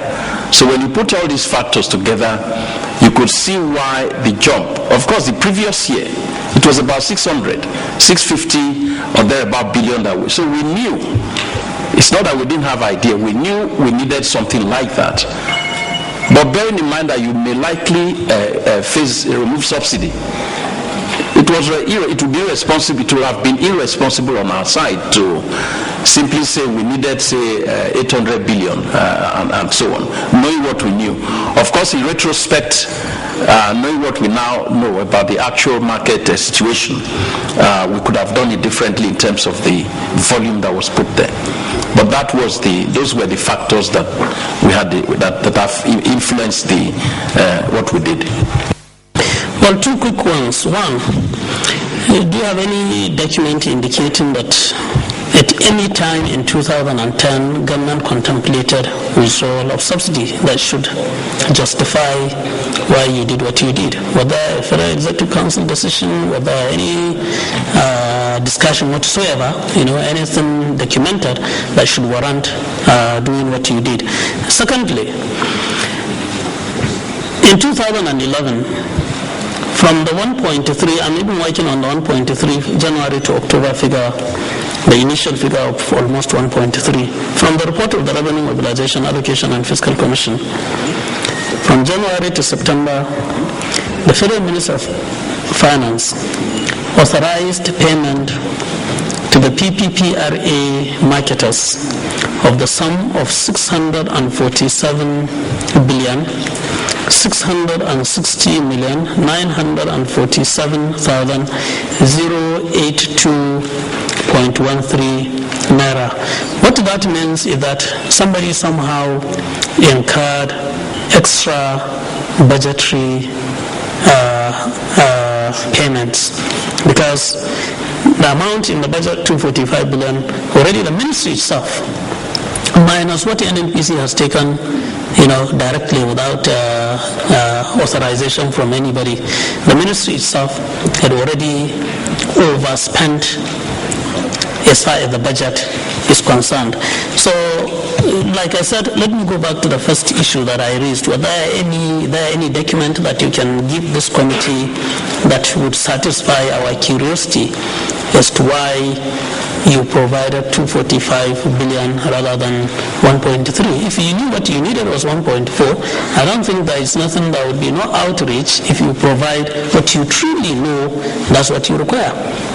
I mean, it doesn't help anybody if I know that I need 1.4 and then I provide 245 and then I spend 1.4. I think there is more transparency to now bring it so that we can argue it at this level, and then we can discuss if there is a need maybe to cut the cost, cut that amount. We would have done that maybe through handling the leakages. Sorry, honorable colleagues, I would soon, just one more question and then I would allow you to. Again, thank you, Honorable Chairman. To answer your first question, whether we had any authorization or some kind of document, the simple answer to that is no, we did not. Because, as you know very well, when you are managing issues of subsidy, there are all kinds, subsidy removal, that is, there are all kinds of factors. There is political economy of that. It's quite, it's not so direct that we can say for sure, this is it, this is a fake approval, here it is, and you can have it in the files. Unfortunately, that we don't have that. And of course, if you look at the history of earlier subsidy withdrawals in this country, I don't think you will find where it says for next year, this is a document saying we've taken a decision. So that, I guess, explains the reason why we don't have such a document. But the other point you made about the overspending on that provision, if you like, we've already, if you like, explained the reasons why we put such a figure. Of course, the easiest guide that we could have used would have been the previous years, which was around 650 billion. And that would have been the easiest. It would still have been wrong. I definitely wouldn't have thought that it would be 1.4 trillion for 2011. So there was no way I would have put that in the fiscal framework we're submitting to you. The best we would have done, if indeed we thought that it will go forward, the best would have been around the same 600 billion that was the guide from the previous year. But the reason we did not do that I already explained, because we really did think that with all the challenges we're facing, the rising wage bill and all of those things, the work we do is not purely the numbers. We look at the entire macroeconomic system, and having analyzed it, we were convinced that some of those things were necessary. And you put that on top of the fact that consultations and discussions on this matter have been on for so many years, plus all the other things that came from those meetings. We felt that perhaps the government would be able to go forward at that time. It didn't happen. Thank you very much. Let's talk of the PSF account. First of all, let me find out whether you have brought the details of the PSF account to this committee. I think that should be the Accountant General of the Federation. The Petroleum Support. The Petroleum Support Fund account. Yeah, do you have? No, we just got notice yesterday and we have not brought it to all. What we have read was the detail of the subsidy as paid out to the marketers. So the minister has already, he just gave a breakdown of how the 1.4 was incurred and paid to the individual oil marketers. The minister has a schedule. So we get the PSF account detail to you later. Well, first of all, we need what you have brought. You should submit it to us, and we need the details. We need the details.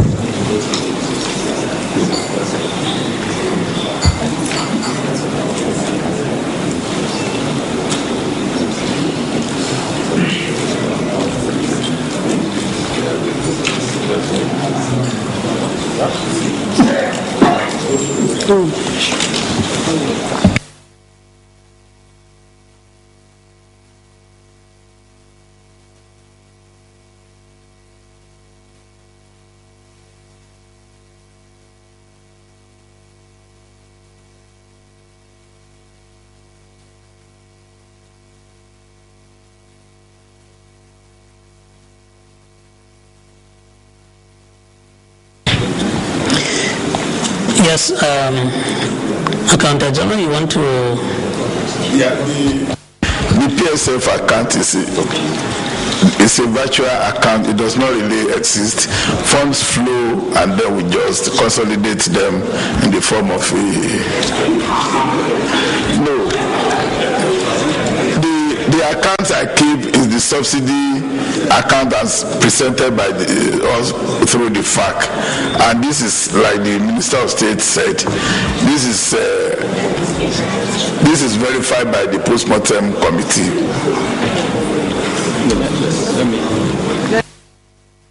Can the DG budget explain the virtual account concept? Because there is no statement. Because if he says it's there, then you ask for bank statement. Let him explain what it is. Thank you, Chairman. The issue of, I know people have referred to this account as Petroleum Support Fund account, which gives the impression that it actually does exist and that there is a bank account, there is a balance where this those monies are typically paid from the federation account before monies are distributed. So for that reason, it is not like there's a PSF account with the account number in a particular place, whether CBN or any bank at all. But I think what my colleague is saying is that every time he makes these payments, he keeps a record of it, and that's the account of what is referred to. And I think you have some data that you can indicate of what has been paid. Yes, actually, that's what it is. Memorandum account. Well, first of all, let me have all the letters of authorization for the payments you have made. Because I believe you don't pay without authorization. So we need the details of the authorization, and we also need the breakdown of what you have paid on the payment of subsidy. I understand in the presentations that was made, I think 2 days ago, that the fund itself, that the account itself is underfunded, even though you are now saying there is no account, it's a virtual account. But there was a reference that it is usually underfunded. How is it funded? How is it funded? Yeah.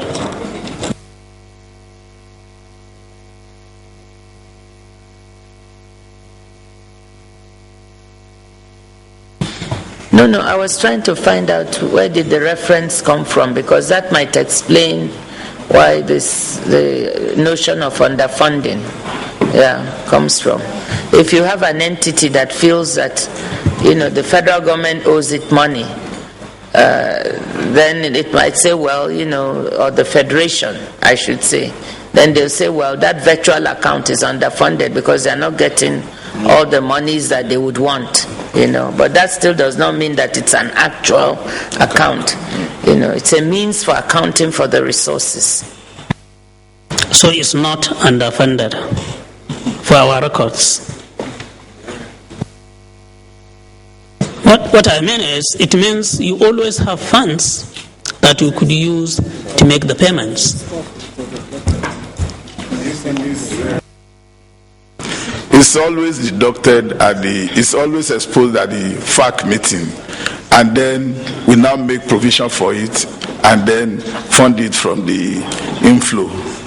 It's like, well, we're always trying to avoid the word deduction because it's like the minister said, it's a cost of arriving at the revenue that is distributable. Well, thank you very much. I have so many other questions, but I will take a break and invite my colleagues who may have some issues to raise. I will start. Yeah, let me go this way. Thank you, Mr. Chairman. Honorable Minister, you said that you're not against subsidy at all. So subsidy is not a bad thing. But can you live with subsidy in the petroleum sector? What I mean, if today, rather than just look at subsidy the way we do, can we say what amount of subsidy can the Nigerian economy support? Say 24 billion a month. If the budget can support 24 billion a month, can you say that for the next 20 years, Nigeria should pay 24 billion a month, not more, not less? If you Nigerians consume more, that's your problem. But federal government will support fuel subsidy because we produce it in Nigeria. It's happened in the US, in Ohio. They haven't increased fuel subsidy for 22 years. In fact, experts, economists, said government should withdraw subsidy because they too wanted to build bridges, roads. And the governor said, you know what? I can't lose election. I would rather plug the loopholes, which they call savings. We will do savings and continue to fund subsidy rather than increase the pump price. So my question, can you live with some percentage of fuel subsidy in Nigeria? Thank you. Then the other question is about approval, but I just want you to answer this question. Thank you, distinguished member of the committee. I'm not familiar with what is happening in the Ohio case. I do know that there's a lot of subsidy in agriculture in the U.S. economy, and but I don't know about the case of fuel. Yes, I think there's nothing wrong with subsidy. All the studies have shown that subsidies, where they can be targeted to those poorer members of society who need to be most supported, are fine. It is when you cannot properly target them to where they are needed, that's where they are not fine. And then you have to ask yourself the question, is there a better way that you can get these subsidies? We all care. In every country, what happens is people and policymakers care about those who are less privileged in the society. Even in an oil-producing country, you have to say, since our oil, I just want to also put the issue of this oil production in perspective. To just cite some examples, that Nigeria is a very large country. So the amount of oil we produce, 2.5 million or 2.4 million barrels per day, of which, by the way, we only get a portion, because we must always remind Nigerians that the arithmetic of oil is that part of that goes to the partners in joint ventures. So when you say 2.5 million, it's not that the federal government gets all of the proceeds from 2.5 million. Remember, we have joint venture agreements where I think it's 57. Yes, 55. It came down from 60. Yeah, came down from 60 to about 55, 57 for our own share, and the rest to our partners. So we are not getting all of the entire production. And in the PSCs, as the Honorable Chair said, costs are being deducted and paid to those who are investing before they even come to us. So when people sometimes take 2.4 and multiply it and say this is the revenue the country is getting, it is an erroneous arithmetic, because it doesn't take into account the fact that you have to do all these things. So you have to take account of the nature of the agreement and what actually comes to the Federation. So what I'm trying to say is that for a large country like Nigeria, getting those resources, we should be careful when we compare ourselves with, say, Saudi Arabia, with a smaller population and a much larger reserves and a much larger production. I just want to cite you some figures, to put things a little bit in perspective, of how we compare to some other countries. So it doesn't mean that the resources we get should not be used properly. In fact, even more so, we must use our resources efficiently and avoid leakages, because we are so many in terms of population and need that money desperately. Now, you look at something like Saudi Arabia. Saudi Arabia has a population of 27 million people. It has crude oil reserves per person of 9,746 barrels per person. Oil revenue per person, $12,116. Dollars. Wait, this is in dollars. I just want to compare Nigeria. Nigeria has a population of 167 million, the projection as of now by the National Bureau of Statistics of where we are. 167 million people compared to 27 in Saudi Arabia. We have even less reserves per person than they do. Let me recall to you that they have 9,746 barrels per person. What does Nigeria have?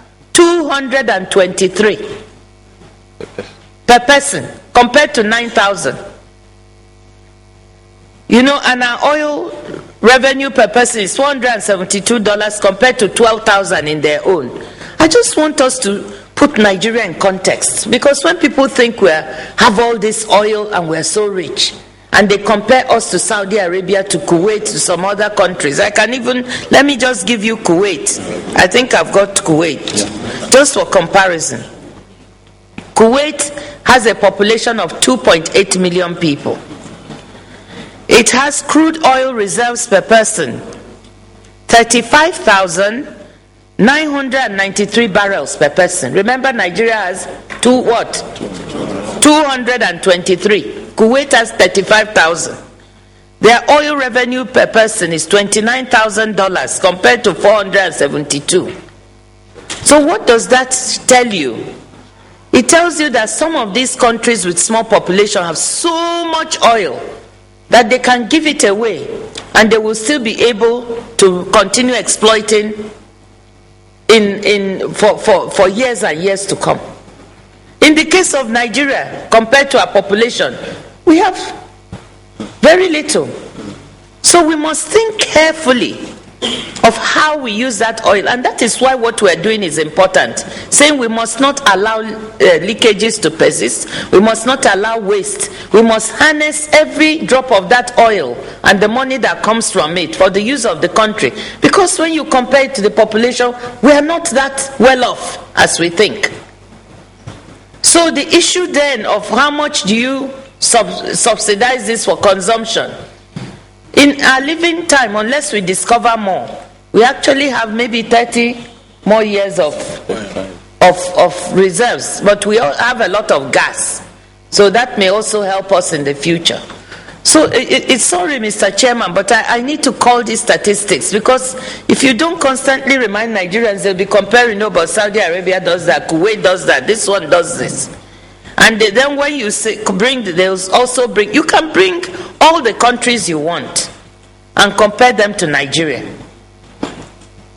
Bring any oil producing country, we've got them all here. I'm not being selective. You will see that we are really not that robust in terms of what we have. And therefore, that goes to your question of how should we use the resources we have in the best way. Now the issue is that we come back to the bottom line where Nigerians say, well, you didn't use it so well in the past. Why should we trust you that if you remove this, you will use it well in the future? And their question is very legitimate. Nigerians have a right to ask that question because government has not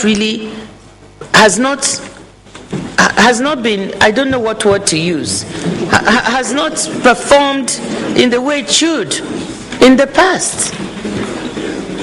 No. And now we want to change this. That is really the essence with what the National Assembly is doing, to say we have oversight. Let us try and see where this money is going. And what the government is trying to do, to say, okay, let us use this money differently. I think this is the right way to go. And the only way we can build that trust, the only way, is to now be very transparent and clear and say to Nigerians, here is it. Let's just take the issue of subsidy savings, which will now be much smaller than what we had anticipated. But let's even take that, is to say to Nigerians, here is the amount that was supposed to be used for subsidy this month. Here is what it is. Here is the program it's going into. You go, and we have to be very specific about it. If it is Lagos or Shagamu Road that we are putting money, people have to go to see that this is being done. If it is Kano Lagos Railway, they have to go. Or Abuja Lokoja. If we are creating jobs, they have to see it. You even have to even present the names of those who are getting the jobs.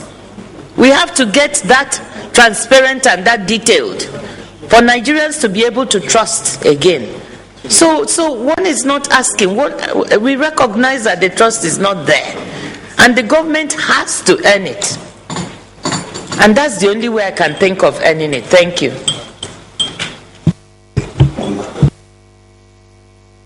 Twitter question came in. What is the cost of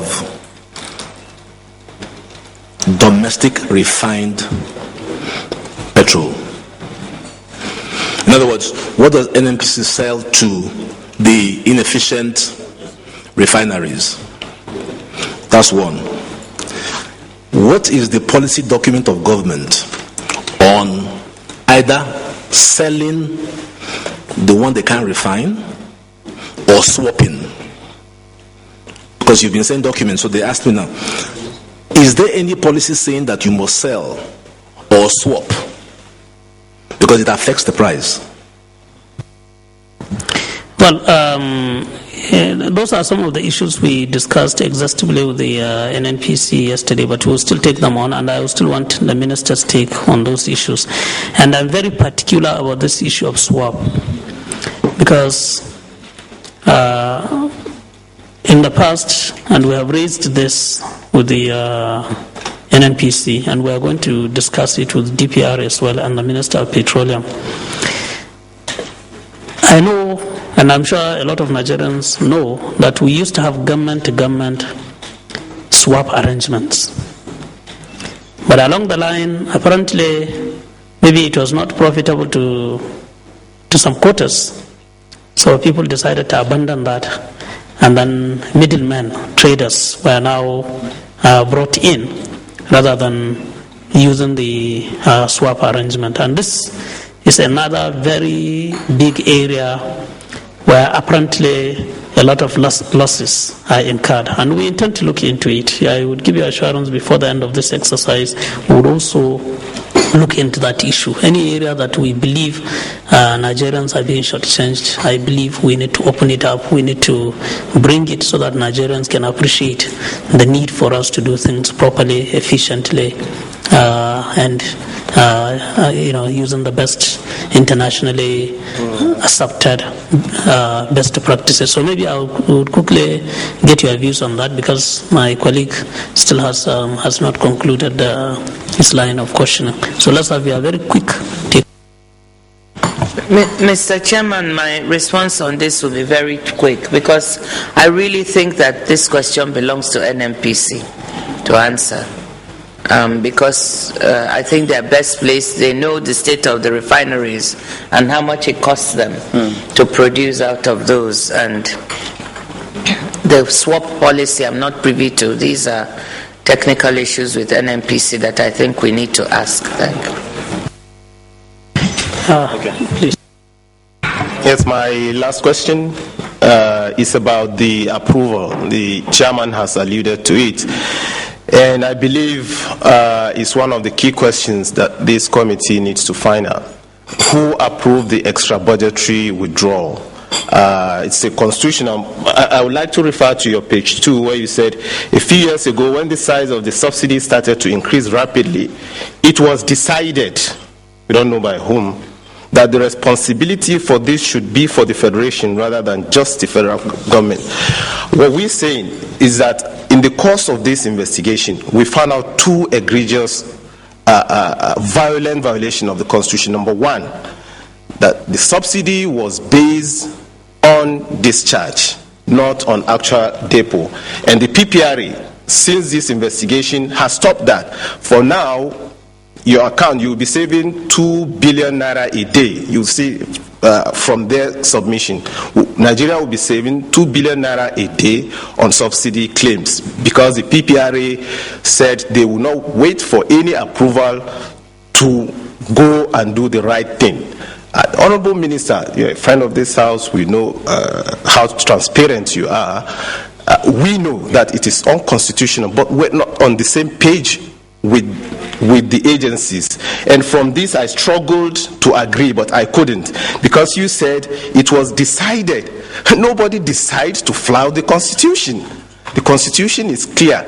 NNPC said by Section 80, which I have here, we can give it to the son to just enlighten us, and by some rules of the Appropriation Act, page 14, I've read those things to just let me believe them, but I couldn't. What I want to ask of you, Honorable Minister, is that as far as we're concerned, this direct deduction by NNPC, because as we know, NNPC, this is a sector where anarchy runs amok. NNPC is the contractor, is the supplier, is the payer, is the payee. So what we are saying is that, Honorable Minister, can you stop? FAC held yesterday, and I know perhaps NNPC deducted before it paid to FAC. Can you now say that next FAC, you will not allow NNPC to deduct directly before it pays? Let it pay, submit its own quote, then you pay them. So this is according to the subsidy regulation which we have here. This is in accordance with the findings of KPMG that recommended that NNPC should stop direct withdrawal before it pays to the Federation. So as PPRA did, are you willing to say that from today, NNPC will not be allowed to do direct deduction before it pays to FAC? Thank you. Since we have the chair of FAC sitting beside me, I will let him speak for himself. But as the minister concerned, I do want to say one thing, that we're on the same page in terms of having the proper practices. I've said it before, and we're turning our eyes to this. As I explained, our eyes were turned on getting out the budget.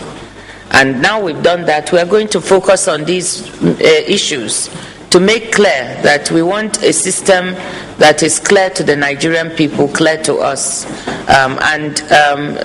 That's what I can say, that we are very much in the same line of thinking, of wanting things to be done in a manner that is clear to all, and we can figure out what has gone in, what has gone out, and where we should be. So let me pass now to the chairman of FAC for him to speak. Well, before the Honorable Minister of State speaks, please, I want to put him on oath.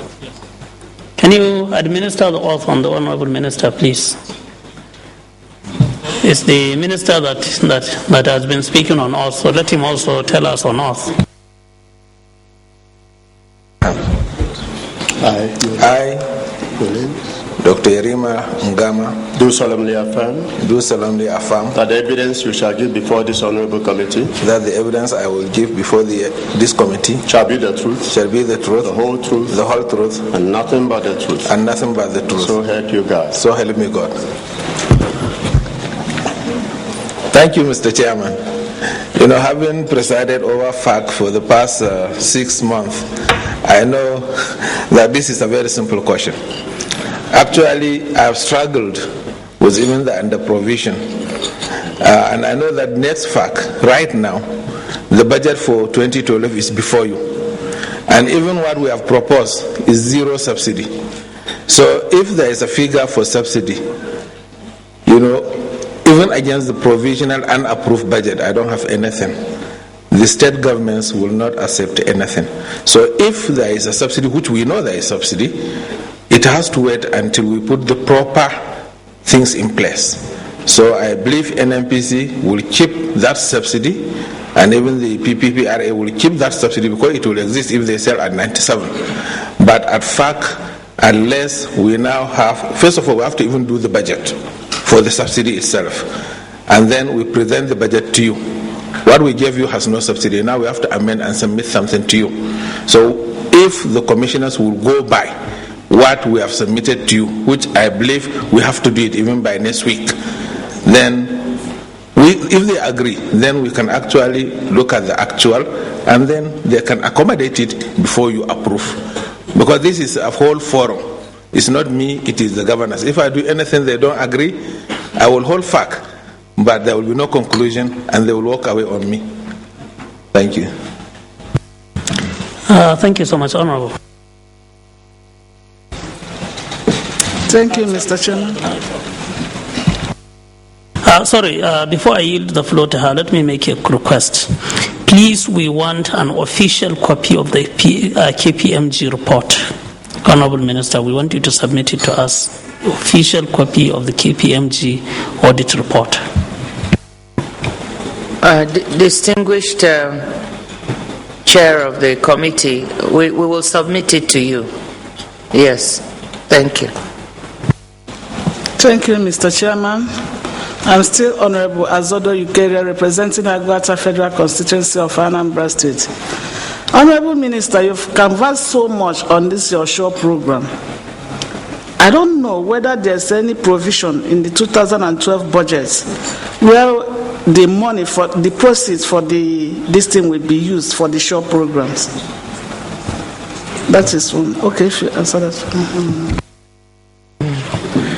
Thank you, Honorable, for your question. Following what the Minister of State just said, we have to bring to you the budget for the SURE program because it was to be derived from the proceeds of a subsidy phase out.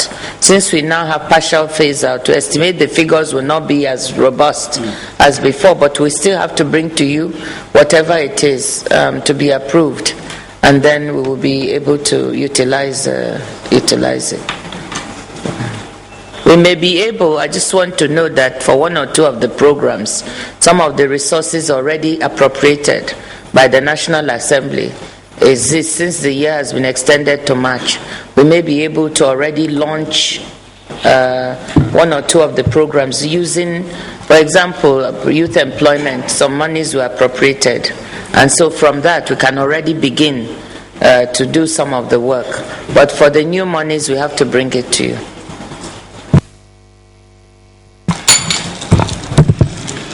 Mr. Chairman, fellow colleagues, it's going this way. Honorable Minister, I have some few questions for you. I start with the one that I currently caught from your presentation.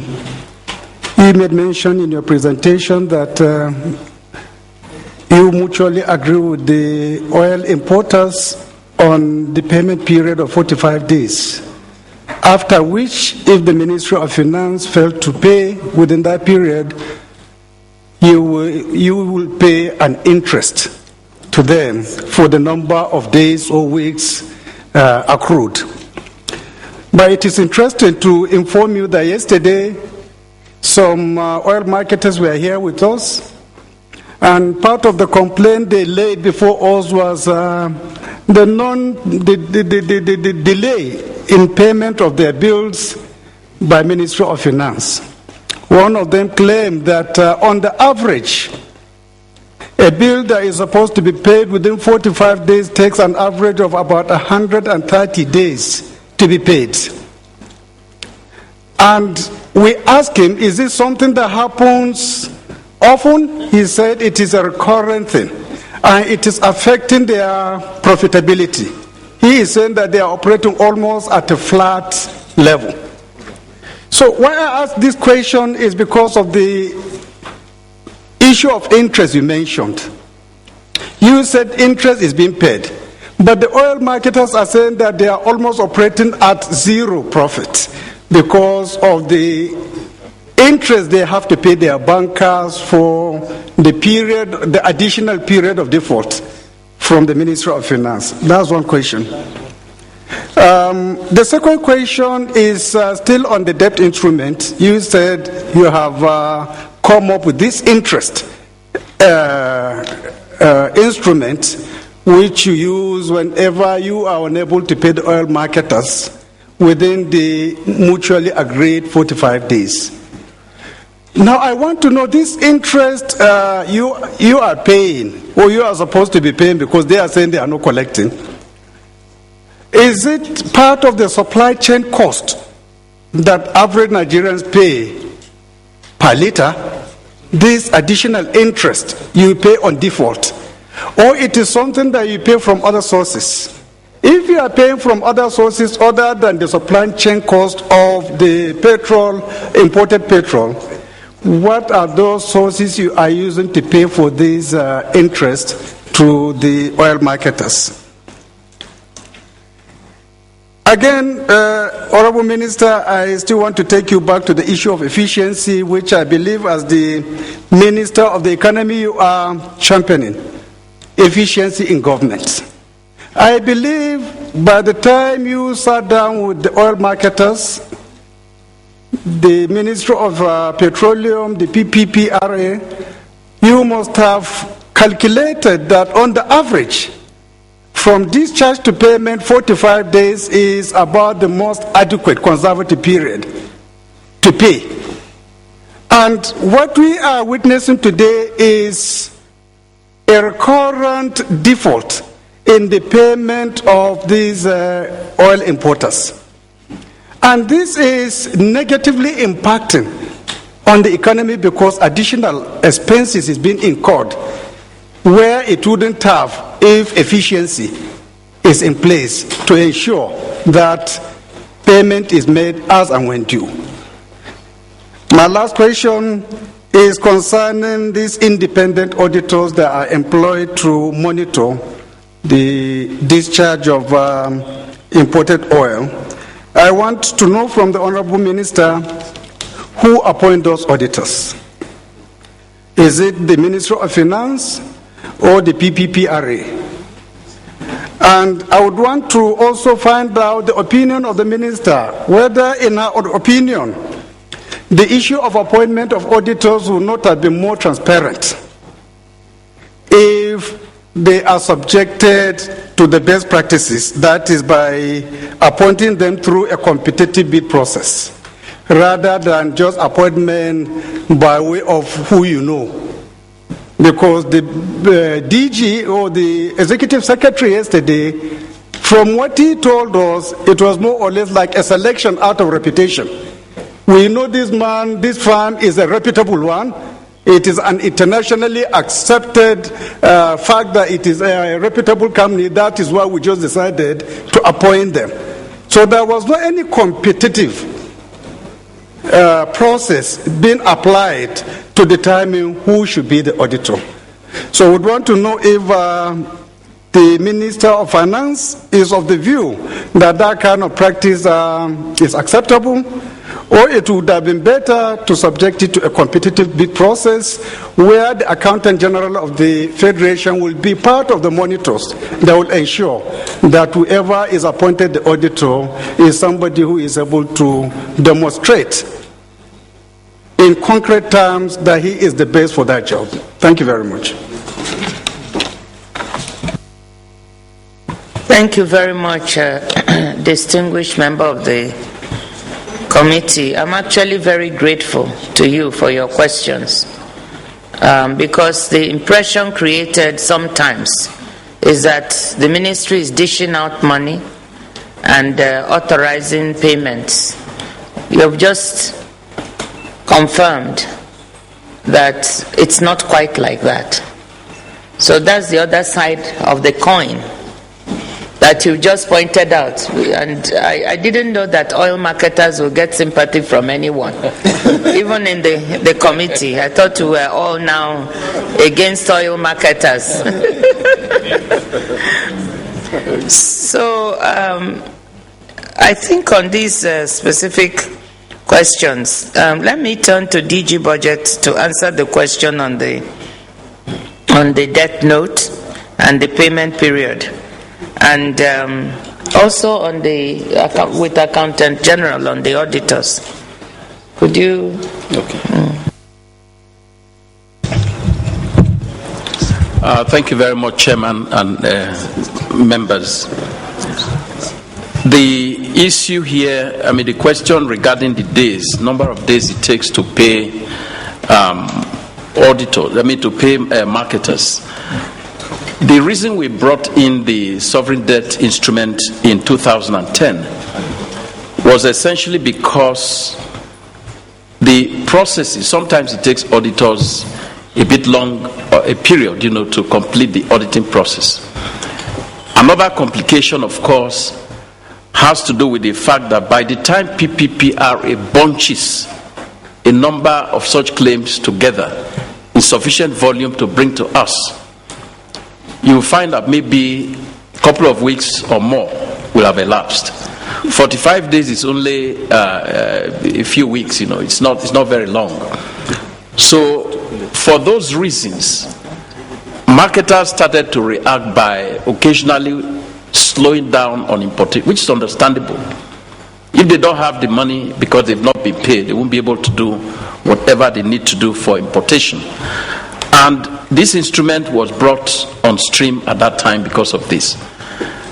I'm actually surprised to hear that any one of them is now talking of the process taking 130 days. I don't have any information in that respect, because if you look at the process we described in the presentation by the Honorable Minister, you will notice that the CBN is supposed to pay once the 45 days is through, while the process is completed by all parties concerned, the DMO in terms of how they handle the SDR instrument, and then on the side of the Ministry of Finance, Budget Office, Accountant General, and so on, and the auditors. So I'm really surprised to hear that. But I can tell you that we did receive a couple of complaints in the last few months. And those complaints had to do with things that were disputed. Because they complained to us that PPPRA had not done one thing or another, or did not take account of one particular element. So where there are disputes, and they are writing to us to intervene with PPPRA, it is likely that you will find a little bit of delay. And if they had clarified this properly, I'm almost sure that they will have told you that the delay they are referring to had to do with a few cases where maybe there were disputes in terms of the size of payment or the entitlement that they are supposed to have. The other point you raised, which I should comment on because it's done in the ministry and also in my office, the issue of the auditors and who appoints them. Auditors started to be appointed for this process in 2005. I met that when I became a DG Budget. And to my understanding, it went through a normal tendering process. There was a ministerial, as is usually the case, a ministerial tenders board, just like the Mr. Ade Kanola that was appointed in 2011, I believe it was. There was a ministerial tenders board, which is the way the due process is supposed to work. And they did very thorough analysis so that the 4 or 5 or thereabouts people that they looked at, they found they were all obviously good, well-recognized accounting firms. They eventually decided that this individual, in terms of technical capacity and cost element, that probably was best suited. So it is very transparent, and I want to assure you they were not just picked from a process which says, because I know this person, let us give him that particular assignment. That's not how, at least the one done last year when I was there, it was not done in that manner. Maybe my colleague wants to add some other element, some other thing to this. Thank you. Yeah, the Office of the Accountant General is involved in the selection process because I have a Director of Finance in the ministry who is a member of the Ministerial Tenders Board. He will offer the necessary professional advice in the selection process. So then on like the DG Budget said, I don't know whether the delay they are referring to are long past the list, but I think of recent we have not been having such complaints. And one of the reform programs of government is the Treasury Single Account, which is going to minimize borrowing even through the DMO instruments. And I'm sure by the time the Treasury Single Account comes into play, which will make government capital expenditure to be consolidated on a single point. We won't be having preponderance of government accounts where you have idle balances lying somewhere and government is still borrowing. So I think that will significantly improve the turn and the period of payment. Thank you. The way the agreement with marketers was put in place a few years ago when it was done, before our time, was essentially that you pay them within 45 days and with the proviso that they could give a grace period of another 15 days or thereabouts. They did not like that, but basically when the SDI was introduced, the understanding was that all of those concerns would be addressed and you won't have delays. So I still stand to be corrected. I still believe that we are, with the instrument, once it is 45 days, they get paid. It's almost automatic. It's almost automatic because they have the paper. And in fact, when it was designed, it was even felt they could use it with their banks because the banks know that the government is behind the paper. It's government paper, and it has the force and integrity of government riding or carrying it. But if over and above that there is genuine delay for whatever reason, I'm sure they will want to claim interest on the basis of that. I don't know of any case that has reached that point, except the few cases that I referred to, which were on disputed payments. So I believe that that is what the situation is at the moment, sir. Thank you. Mr. Chairman, honorable colleagues, invited government functionaries and guests. Mr. Chairman, I will do a bit of deviation from the regular route. I'm more actually interested in solutions and government response to all these issues. One of the very first issues that the Honorable Minister raised in her presentation, one of the very first things she said was she mentioned the issue of NAITI and the decision of the Federal Executive Council yesterday.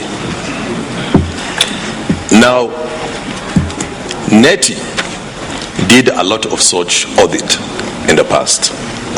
We have a lot of such documents with us, and they made a lot of recommendations.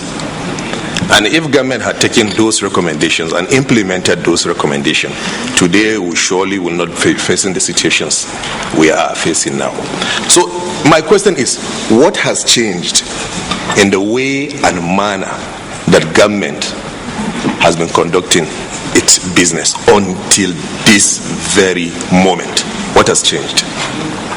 Procedures have been put aside, laid down rules have been shelved away. Institutions that have been established or created to perform specific functions in government have been subverted until this very moment. So when you ask NETI to go and do another auditing, the same kind of work exercise it has done in the past, it's only a repetition, and for me personally, I believe it's a complete waste of government resources. We need to have assurance. What has actually changed in the way government is conducting its business? What? This is a question that answers that Nigerians will expect from you, Honorable Minister. Now, connecting this with what I have just said, what are the functions of the PPPRA? Why I have to ask that question is because you said the Ministry of Finance is not involved in the work of the PPPRA. But Honorable Minister, the Ministry of Finance is a sitting board member of the PPPRA. So what is the function of that board? What is the function of the board? So what is the role that Ministry of Finance have been playing as a sitting member of the PPPRA? Because what we have had in the last few days is for various government agencies to come, contradict themselves, talk from different sides of their mouths. Secondly, talking about the budgeted sum, subsidy budgeted sum of 2011.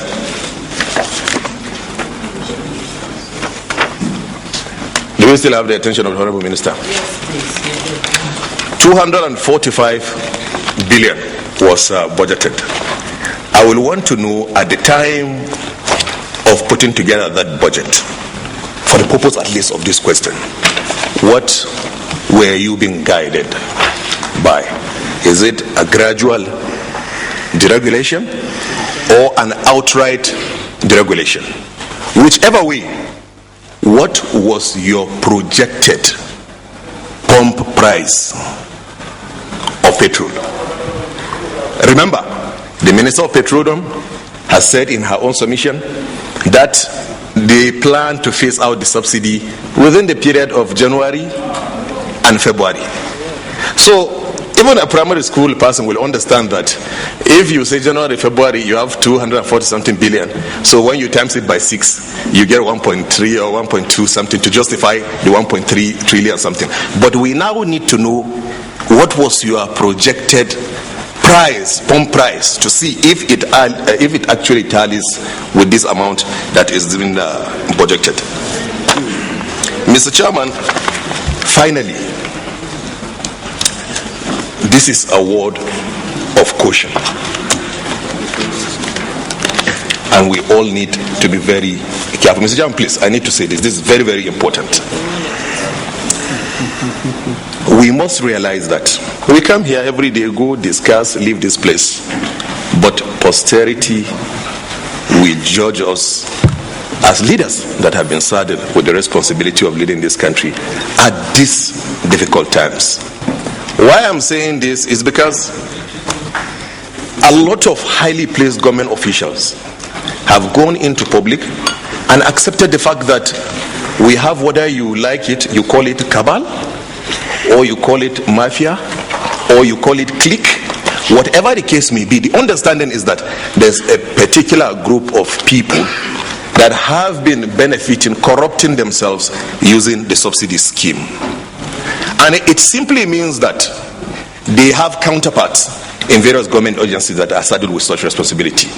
So what personally I thought was that this forum would be a forum for confession. The government agencies that come here, they are supposed to just come, those who are responsible, they should confess to the country, apologize to the country, accept their fault, resign, and they are being prosecuted. But I'm confused and I need somebody to explain this to me. In public, we are all unanimous with the fact that something is wrong, and there is no any government agency that is willing to take responsibility. The best we've had is for government officials to come here and make a generalized statement that, oh, we are working, we are trying to get things done. The only thing we've had is the PPPRA, former ES, that was sacked. And nobody even came out to explain to Nigerians why was he sacked. If they had sacked him and come out to tell Nigerians that we sacked him because he is the one conniving with the so-called clique or cartel, it would have made a lot of sense to me. We need to put our conscience straight, and posterity is there to judge all of us. Mr. Chairman, thank you. Yeah, Mike, please. Yeah, Mike. Sorry, just to correct one information. I don't think the PPPRA man was sacked. You know, he was transferred back to NNPC. So, which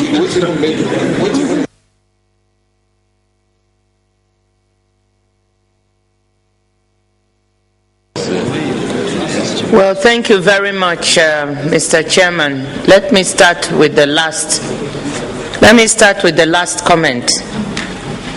We all agree indeed that posterity will judge us, and we should be careful. That was why I also started my statement by recalling that one of the reasons we want to straighten our finances is that not only posterity, our children will judge us if we don't do the right things.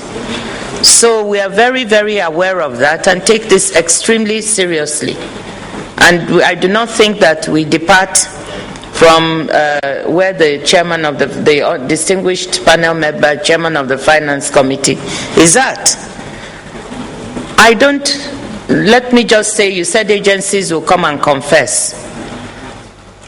We have been as specific as we can in answering your questions here, telling you what we have paid, how much we paid it for, in terms of consumption of the country, as we understand, our role, where we intervene, where we do not intervene, even where we didn't know the answer. We were also honest to say, look, we were not able to find that answer.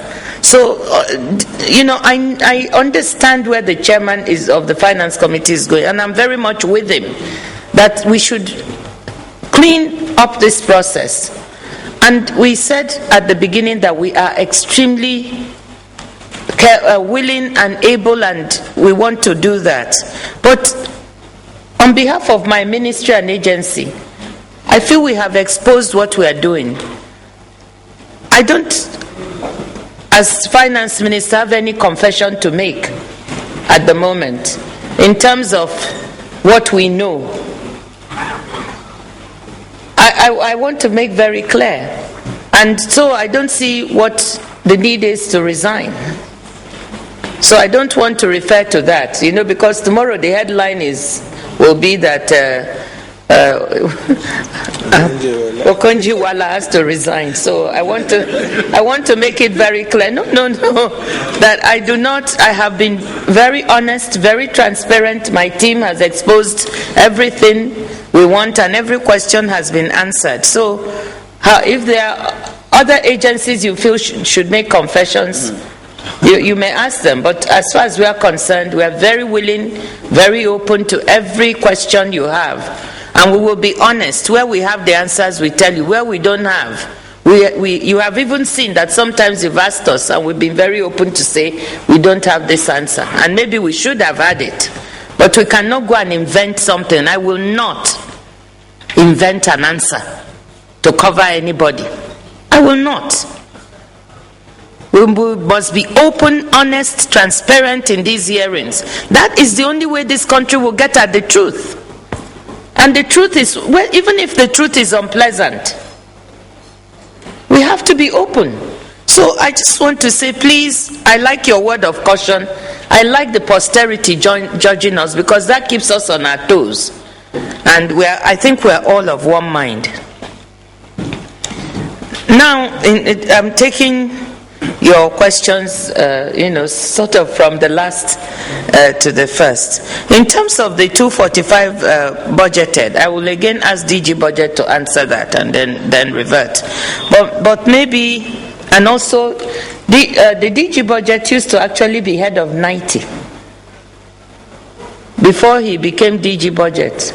So he can also speak to the issue of 90 being more current. So do you want to take those two questions? Thank you very much, Chairman and honorable members. On the issue of the amount budgeted or put in the fiscal framework, I tried to explain earlier on that there were certain principles that we considered and certain things that guided our action. Obviously, the 245 in retrospect did not cover what was eventually needed, and it didn't cover it as for the reasons that I gave earlier. But we were guided by the expectation of deregulation going forward. If we believe that was not going to be the case, the easiest thing to have done and to save ourselves all of the issues that we'll simply have to we will have taken the previous year's actual figure. But we really did believe that we were going forward with deregulation, because we could see the escalation. We could see the fact that the amount government was paying for subsidy was not sustainable, and it had been discussed over and over again. The issue of posterity that you mentioned, all of these considerations were factored into those discussions with the expectation that really we would go forward at the time. Unfortunately, it did not happen. Maybe, as Chairman mentioned, there were other considerations, politics and so on, elections rather, that were coming to the fore at that time. So those were the things that guided us. Of course, we did not know that the international price of oil would rise to the level that it did at 113 from $81 per barrel in 2010. So all these reasons obviously affected what we did, and looking back, of course, we know that perhaps it should have been more caution in terms of expectation of when the removal would happen. The other issue regarding 90, yes, the minister is correct. We were the founding members of the board, NSWG, which is the board, that oversees the activities of NATI. The chairman of FRS, obviously, is still here. She was also on that team when we started this in, I believe, 2004, February. These are the things going on. When we came from wherever we were, different places, to come and do the work that we did at that time, we knew the trend internationally was to move towards greater transparency. And we embraced this very enthusiastically. I was new. I was 1 month old in the country at the time, and we were when the president launched it. And we were asked to do it, and we went ahead to do it. I think that the question you asked substantively, what has changed? I can tell you that in looking at it now, it may seem as if nothing has changed. When we conducted the very first audit, 1999 to 2004, we did it in 2005, I believe, 2005. What we found was those things were very revealing. Today, what you find is not perfect, but it's a big improvement on what we met at that time. So, what we all want to do is continued improvement to get to the level where Nigeria again can be used as a model that anybody can say these people are doing well. And we were actually cited by so many people as being the best example to follow at that time. By the time I finished my assignment and returned to my where I was working before I came to Nigeria to do this, that is part of the effort that led to what Minister mentioned. The oil and gas unit that I set up under our office, discovering $1.2 billion. And we were so convinced about it, we were able to confront the oil companies, and they admitted, because we're confronting them with facts and knowledge, and they paid. So it's something we are very committed to. Some things have changed. It may not look as if it's reached the level it should be, but certainly some things have changed. I think I should stop there. There was another question on PPPR, which I'm not able to answer. There was a question on what are the functions of PPPR, and are we a sitting board member? Of the board, okay, sorry, and the sitting board member. And I'll have to ask our PAMSEC to answer that question, because I called him because he's usually the representative of finance on almost all the boards. And I am not aware that we have attended any board meeting of PPPRA. I'm not. So I just have to say that openly. So let me ask him to correct me if I'm wrong.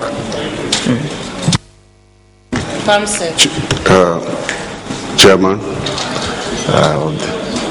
protocol? Okay. I've not been given permission yet. Yes, these civil servants, we need to put them on oath. Yes, let's put him on oath, please.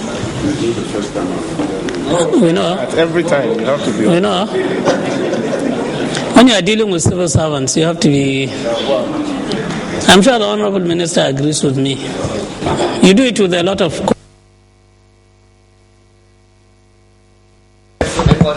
Let me not comment on that.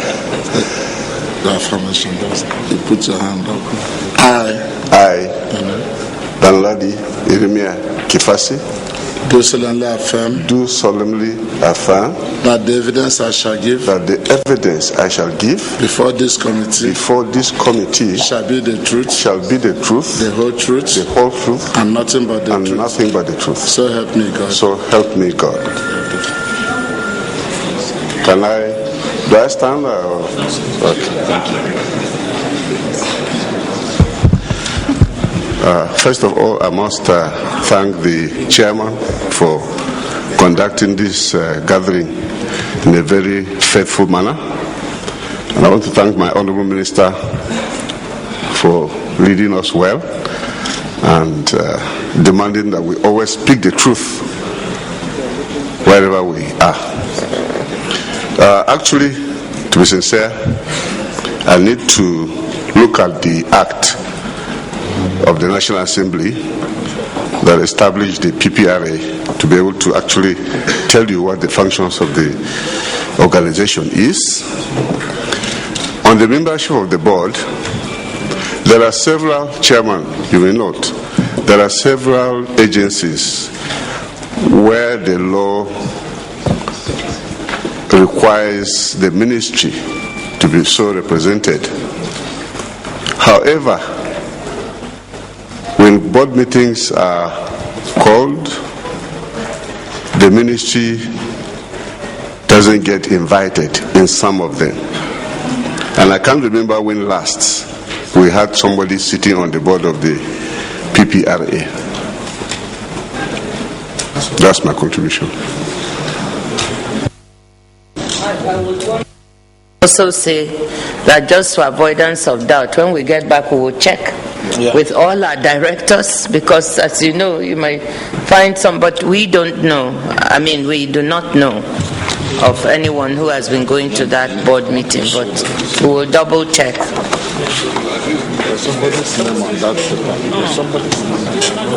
I'm not sure the linkage. Yes.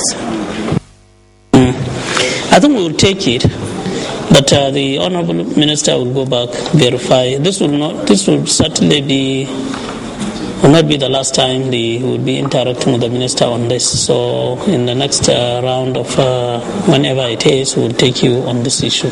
So please get the facts right so that we can take it up, because we want to know the role whoever is representing the ministry is playing there in ensuring that things are done properly.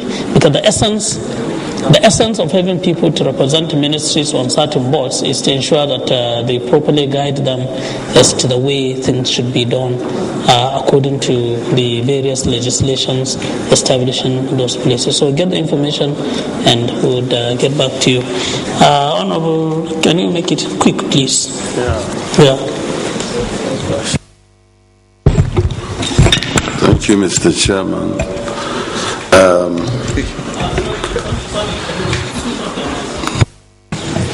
Well, actually, I have the list here, and the representative of the Federal Ministry of Finance is Mrs. Stella Ndidiamaka Maduka. You know how? That's a staff of the ministry. That is a staff of the ministry. Yeah, what I said, sometimes the invitation for the meetings may not come to us. Yeah, because, for example, NNDC held their first meeting after the board was reconstituted about 2 weeks ago, and we were not given an invitation. We were not invited. And in a situation like that, there's very little to do. Then secondly, on the board, decisions on the board is as democratic as the decisions you take in the National Assembly. Yeah. Okay. Please, that's not the issue. Whether, we are not asking you to tell us how the decisions are taken. You are not a member. You wouldn't know how the decisions are taken there. So you are speculating. If you tell us they are taken in a democratic manner, it means you have participated in their meetings. You wouldn't know. I would assume you wouldn't know whether it was autocratic, whether because the chairman of that board, and if it is autocratic, I wouldn't be surprised. You have Senator Amadou Ali as the chairman of the board. So it is a possibility.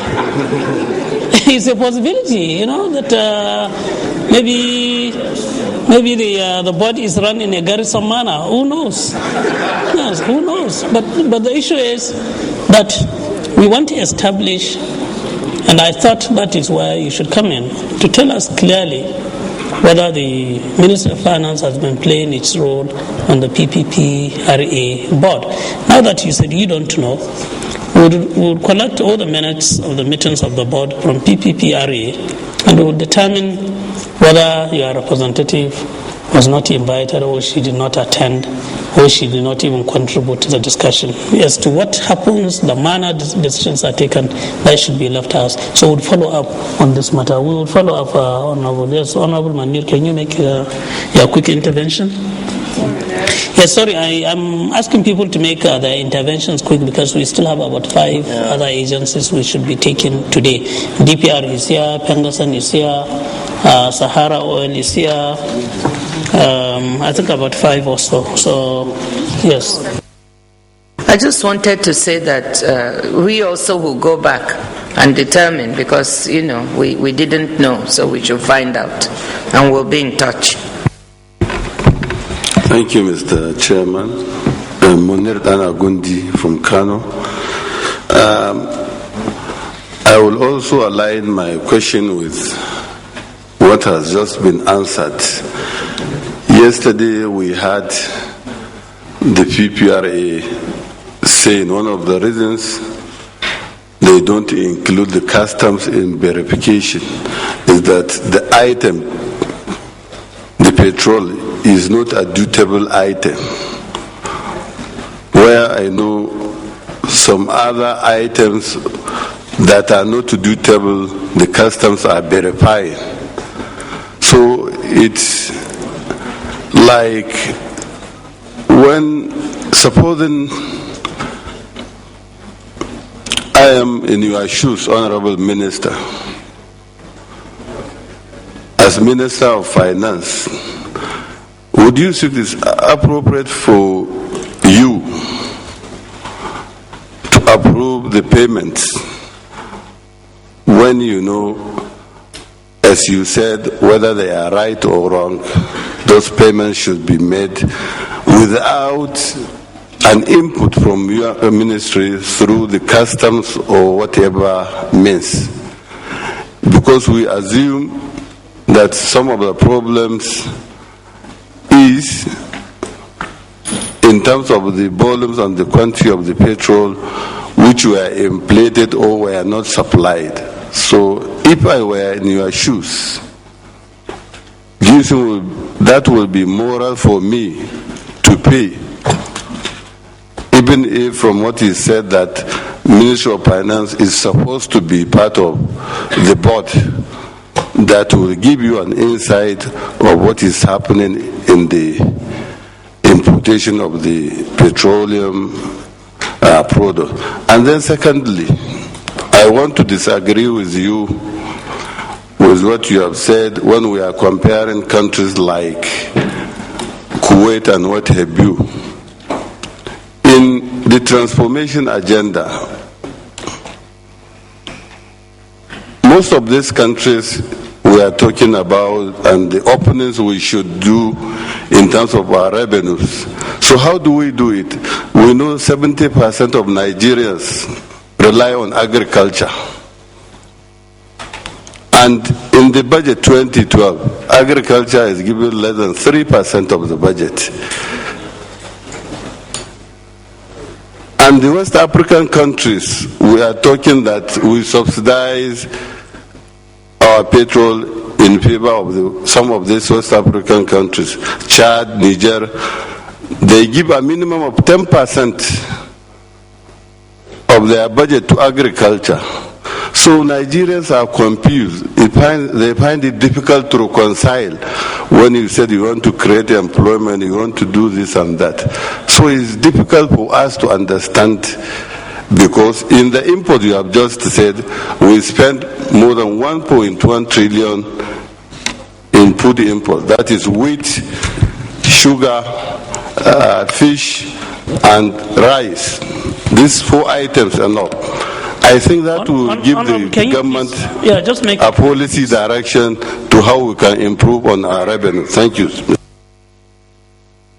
Thank you very much, distinguished member of the panel. I just want to say that on the issue of the checks, if customs is not allowed to have a check, we have extensively tried to present to the panel the fact that the way we work with PPPRA is that we rely on people being, I read out the list of those who are actually there when products are discharged, the fact that at 2 points in the system there's an audit trail. Now whether the auditor has done the job well or not is not what I'm disputing. May have done well, may not have done well. But we do have an agreement for some checks and balances in the system. It's not just that PPPRA sends and then we just pay without checking. We have put some checks. They may not be good enough. There may be a dispute about whether the work they've done is accurate enough or good enough. But we do have the audited products at landing, after which PPPRA sends us and say they verified that this and that were landed. And we have to rely on that, because I don't see how finance can go and be at the jetties to check how much product or volume has been landed. It's not a competence that we have. So we have to rely on whatever auditors or other agency of government tells us. You know, so it will be difficult to say that, how do you just pay? We cannot be there to say that 6 million barrels were landed or not. We don't have the competence. We have to rely on those who have the competence to give us. And then after that, we have auditors who check the numbers and then tell us that, look, they verified this and we pay. So I just wanted to stress to the honorable member that we have checks and balances along the way. They may be good, they may not be so good, but they're there. On the second issue of the comparison with Saudi Arabia, the comparison I was making has to do with the fact, it's slightly different from what the Honorable was saying. It has to do with the fact that Saudi Arabia has so much more oil per person than Nigeria does. And when we are thinking of how to spend Nigeria's resources, we cannot compare ourselves with Saudi Arabia. Saudi Arabia or Kuwait can practically afford to give away their oil, and they will still have lots left over. Because when you have 35,000 barrels per person, compared to 223 per person for Nigeria, the way you manage your resources has to be completely different. It means that those of us who have less should be doing what the Honorable Chairman of this panel said, curbing wastage, trying to reduce inefficiencies, making the oil resources work better for Nigeria than what we are doing. We cannot engage in wasting those resources. That's all I was trying to say. With regard to the agriculture, I just want to remind that when you compare budgets in different countries, the way of the classification of budgets varies from country to country.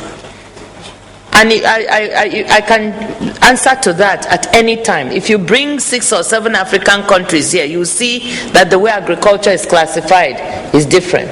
In some cases, agriculture has everything, that is linked to agriculture. Fisheries, water resources, roads, rural development, they're all there. In our case, we have Ministry of Water Resources. Separate. And yet, what they do is vital to agriculture. All the dams and irrigation channels that are being built in many parts of the country, that budget also serves. They are irrigating agriculture. So if you want to get a true budget for agriculture, you have to extract that and put it in. Separate it from the water supply for drinking. Same with roads. If you want to know what is going to roads, you have to also go to agriculture with rural roads, which benefit agriculture. We have to separate it out. So I just want to say that the Nigerian classification, for better or worse, includes expenditures for agriculture that are not in the direct agriculture budget. And we also have to take account of that. That's why you sometimes see significant differences. Thank you, Honorable. Thank you very much. Please. No. Please, Honorable. Okay, thank you, Mr. Chairman.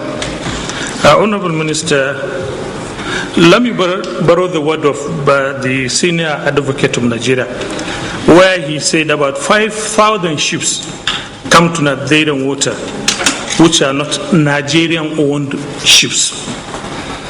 And they are being used as business group. And then let me ask, if the Nigerians are being left without being patronized, how can the economy of this country grow? How can it fertilize? How can the companies or the ships make profits? That's one question. Another question is that in your why subsidy? You made mention of infrastructures that are going to be addressed. Time back, as the Honorable Minister of Finance then, these governments have been promising Nigerians, particularly on power sector. And up till now, what we have only 4,000 megawatts produced by that sector. And that promise was made, I think 2005 or there about that. 6,000 megawatts will be produced in 2 years. Well, I start to be corrected, but the fact is, do we now make power to be a drain sector for the economy of this country? As a Minister of Finance, what do you say about it? 3, as the supervising minister, you said you don't know how much is being accrued by NNPC. Only when they come for the meeting, I mean the state accountant general at the technical meetings, then you know, you ask them questions. But as a duty, you've never set up a unit or a mechanism of check and balances at the end of the month or at the middle of the month. Let us go and see what is this account is doing, what these people are doing, so that we will know how much we are selling outside and how much and at what rate we are giving to the Nigerians. Thank you. The other questions have been asked. Well, thank you very much, Honorable. I'll start from the last question. I think that when I responded before, I made it clear that we are supportive of a better mechanism for this, and that in the past we had set one up. So you actually have someone with credentials and a track record for changing things, and the Honorable Chairman can bear me out because he was chair of the Appropriations Committee at the time. He knows what we set up. He knows how we change the system for doing this. So now that I've come back, we have to change it again, and I explained the reason why in the past 4 months that I've been here, we have not yet been able to turn attention to that. Now we are working on it, and we will do it. We will get a system that is better, more transparent for Nigerians to look at, because we all have the same objectives in mind. Nobody is here to condone a system that is not. It pays us in finance to have us open a system. Our job is to get revenues for government. It's not to hide revenues. So we are very much on the same wavelength with you, and I've emphasized that again and again. It's not like you have someone who does not have a track record for this. I've done it before, we'll do it again. On the issue of the ships that come, of course we would be desirous of having additional impact from the maritime sector. And I think Mr. Abakoba is one of the people who has in the sector who has talked to us again and illustrated ways and means of doing it. Now I'm happy to say that yesterday I think the representative of NIMASA is here. The federal, where is he? Yes, the DG of NIMASA is here. He can attest to the fact that the Federal Executive Council considered yesterday a proposal that would indeed help us patrol our maritime areas, generate revenues for government through this work, and ensure that economic activities, maritime activities that we are not able to do now because we don't have adequate safeguards, are going to be able to be conducted. So I'm very hopeful that with this thing, the consideration of this proposal to better police our maritime borders continuously, to allow maritime activities to take place, that we will indeed add more to the economy, because you're absolutely right. And we will work also to see how ships that come and are not registered, don't pay any fees, they are going to be made to pay. So that will be very important. You should have actually seen how the Minister of State Agriculture was excited at this proposal when it came to the Federal Executive Council yesterday, because they are concerned even about people fishing in Nigerian waters unchecked. That's our economy that is being raided.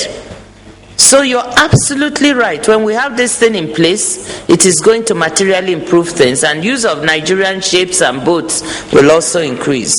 On the issue of the infrastructure and the power, I think power specifically, you're right. I think some promises were made of 6,000 megawatts that were not realized. And I think the issue is that giving Nigerians a very open analysis of why that was not the case is what is needed, so that Nigerians will know what are the bottlenecks and how will they be corrected, so as to get to those numbers of increased generation of power. Now, the Power Master Plan that has been done by my colleague in the cabinet, Professor Nnaji, lays out all the issues that are confronting the Nigerian power sector, why we have not done this. But it goes beyond that. No, I'm just trying to say, somebody made a pronouncement on 6,000 megawatts. It was not realized. You have to ask why. So you don't go and make another pronouncement that you also not realize. So the reasons for not doing this by government have to be made clear. And then you accept responsibility for solving them. He has prepared this master plan. The president monitors this issue of power. Is very important to Mr. President. He monitors on a weekly basis how we are doing. And issues of the infrastructure for evacuating gas. I'm not an expert, but I know some of the things. You have power plants built in places that were not conducive for evacuating gas. So that's a technical issue, that the power plant was built and the idea of how would it be fired was not really thought through. Now you are faced with that, a ready power plant, no supply of gas to it. To get gas, you have to build the gas pipelines to evacuate the gas. And that is quite a costly and expensive business, and that's what is being done now. So these issues need people to understand what is the bottleneck, so that is being confronted. So building those pipelines is what is being done now. They were not built before.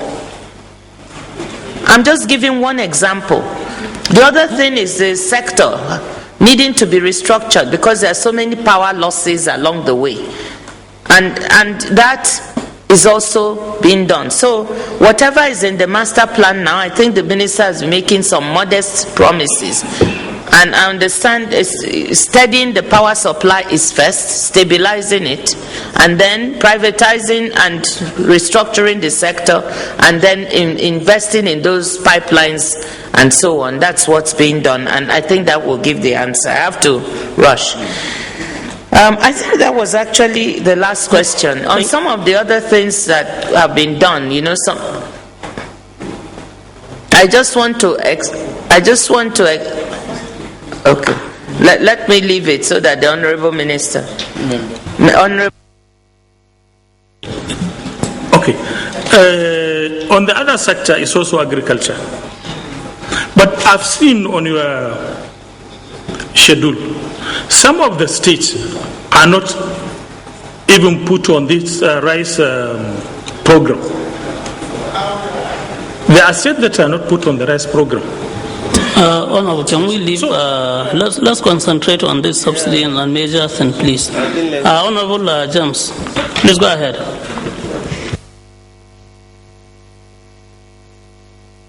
Just say quickly.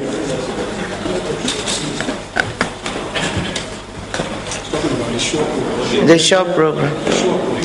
Not Oh, you're saying on the shore program?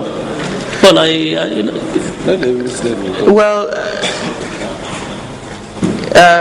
distinguished member of the panel, I think you're talking of the shore program. Is that the program for cushioning the benefits? Honorable, you see the shore program. Certainly, and this is I think what was it the DG Budget or the Minister of State who said, the shore program would have to come to the National Assembly. Yes. And if it is coming to the National Assembly, then we'd have the opportunity to tinker with it the way we want. So if we can please defer issues on the shore program. Yes. Honorable James. I hope that when it comes with the limited additional budget, we can prioritize. Thank you. Thank you, Mr. Chairman. Honorable Minister, I want to cast your mind back to the period before deregulation of AGO, diesel. Diesel was deregulated, I think, about 5 or 6 years ago. Can your ministry actually tell us how much savings we have made on the deregulation of diesel and where this money has been applied in terms of infrastructural development? Secondly,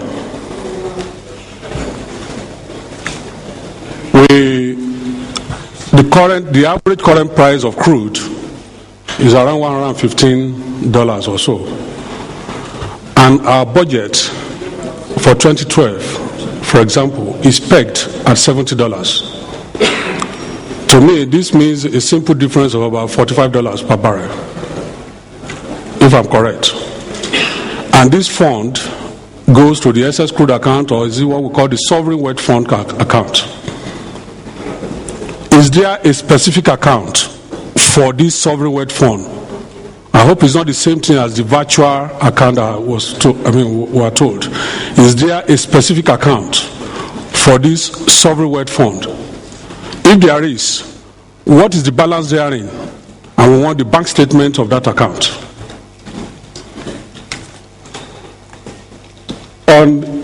Honourable Minister, you are a renowned economist. I will want your opinion as an economist on how consumption is calculated. How do you arrive at consumption pattern? What are the parameters used in determining the consumption pattern of our PMS or petroleum products in this country?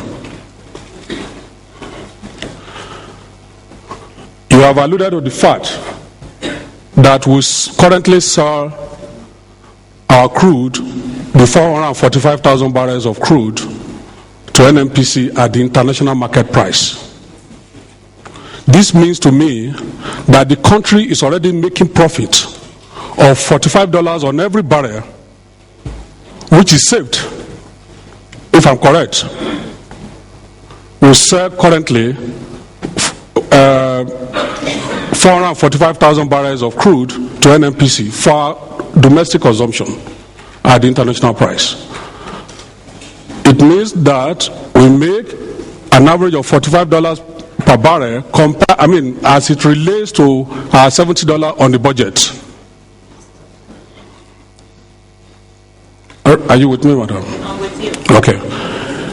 If the country is making $45 profits compared to as per the $70 pegged in the budget,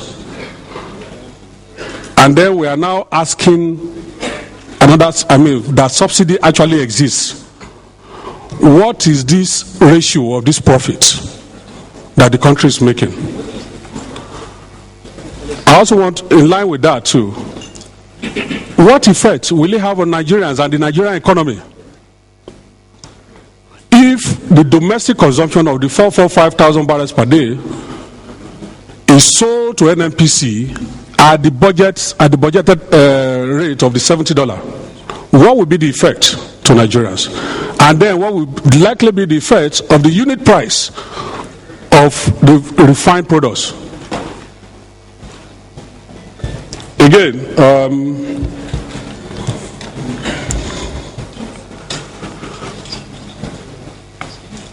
as the coordinating minister and as the person in charge of all our finances in this country, will it be right to say that there are two accounts, a federation account and a federal government account? If it is right, can one person keep accounts for two entities? Why must we have the accountant general to the federal government keeping the accounts of the federation? I want a clarification on that. Finally, Mr. Chairman, as the coordinating minister, I'm sure your advice to the president on the New Year gift to Nigerians was very vital. And I'm also sure that certain parts of, many years of your working life has been outside this country. And so the realities of what Nigerians faced or are facing came to bear in the past 2 weeks. And you are also aware of the resolution of this House that a suspension of that subsidy, the removal should be, the removal of the subsidy should be suspended for more consultations. Honorable Minister, will you say that looking back in 2 weeks to the strike period, the massive protests, the destruction of properties, the killings, and whatever, will you say you regretted the advice that that subsidy be removed without whatever? Thank you. Well, do we actually have any evidence that she was the one who gave the advice? Anyway, she will tell us. And she will tell us. Please, Mr. Chairman, I'd like you to pursue that line of questioning. Mr. Chairman asked if you had evidence that I gave the advice. No, I would really like to know. Tell us. I should go ahead. No, because this is a public hearing. Mr. President has made clear that this was a government decision. And there are many parts of government in this country. And I have repeatedly made clear that this is not a decision taken by any single person, it's government. So for you to say, well, do I regret that advice, to try and put it on and personalize it. No, you asked me a personal question. So I have to give you a personal answer. And that answer is that it has been made clear that this is a government decision. This is not an Okonjo Iweala decision. And I think the country needs to know that. Because this attempt to personalize it to me is not fair. It is definitely not fair. It's going around the internet, and I must use this opportunity to make it clear so that my name is cleared. It is not an Ngozi Okonjo-Iweala decision. It is a government decision, once and for all. If you permit, Mr. Chairman, on the issue of what has happened in these 2 weeks, this is my country, and I love my country. That's why I came back. I didn't have to have come back. I didn't come back here to perpetrate any policies or anything. People know where I came from. I came because I thought I could do something to make a difference. It was not to do something that would harm anybody. I am so pained by what happened in that week and 2 weeks. Any properties that were destroyed, the anarchy that took place in some places. I'm a Nigerian. And therefore, I just want to say that what happened here does not have anything to do with any institution I worked for. What happened here is a Nigerian event. It is not an IMF or World Bank event. I worked for the World Bank, by the way, not the IMF. And I have nothing to regret. came here to bring the knowledge that I could bring, like I did last time, to see what I could do to help my country. Is that something wrong? Is it wrong to want to serve? I don't think anyone in this country should feel too big or too small when asked to serve. That they do their best. That's what I try to do. I've only been here 4 months. And I will not allow people to load on me something that I didn't do. Yes, I'm part of the government. It's a government decision. And I think from the economics of it, we have been here discussing to get back to the point. Why should we do it? How should we do it? As Mr. Abakoba said, most Nigerians have internalized this issue of deregulation. The issue that people are upset about is how and timing and convincing that really this makes sense for the country. All that is very legitimate, that Nigerians need to be convinced and they need to know. That's what we are trying to do. So the New Year gift, I have to move on from that. Now, I think on the issue of the savings on diesel and where that is applied, let me ask the Minister of State Finance to take that. And the DG budget, let me just ask my colleagues to also pitch in. I will answer on the Sovereign Wealth Fund. On the parameters for determining the consumption pattern, perhaps the DG budget can help out. And the Federation account and federal government, well, I won't ask the accountant. You want to answer it? It's a little bit... okay, why don't you answer that? Okay. Thank you. Well, Mr. Chairman, thank you very much. You see, when we are subsidizing diesel, we all know that it means the resources available for other projects is reduced. And once you deregulate, then that resources is freed. So the choice is there for government, whether to separate that and have a special program or to leave it in the pool to apply to all items in the budget. And you know that the budget you approved did not separate what would have been used to subsidize the diesel so that it will be specifically applied to a program. So that money which would have been used for subsidizing the diesel is already there available, and it is used for all the items in the budget you approved. So that actually says where the money is. It has been used for everything. It has not been segregated. And then if the hypothesis of selling the crude oil to NNPC at 70 or whatever it is, this is actually the old system. You know, in the old system before 2003, you subsidize the crude oil to NNPC and they sell at the pump price.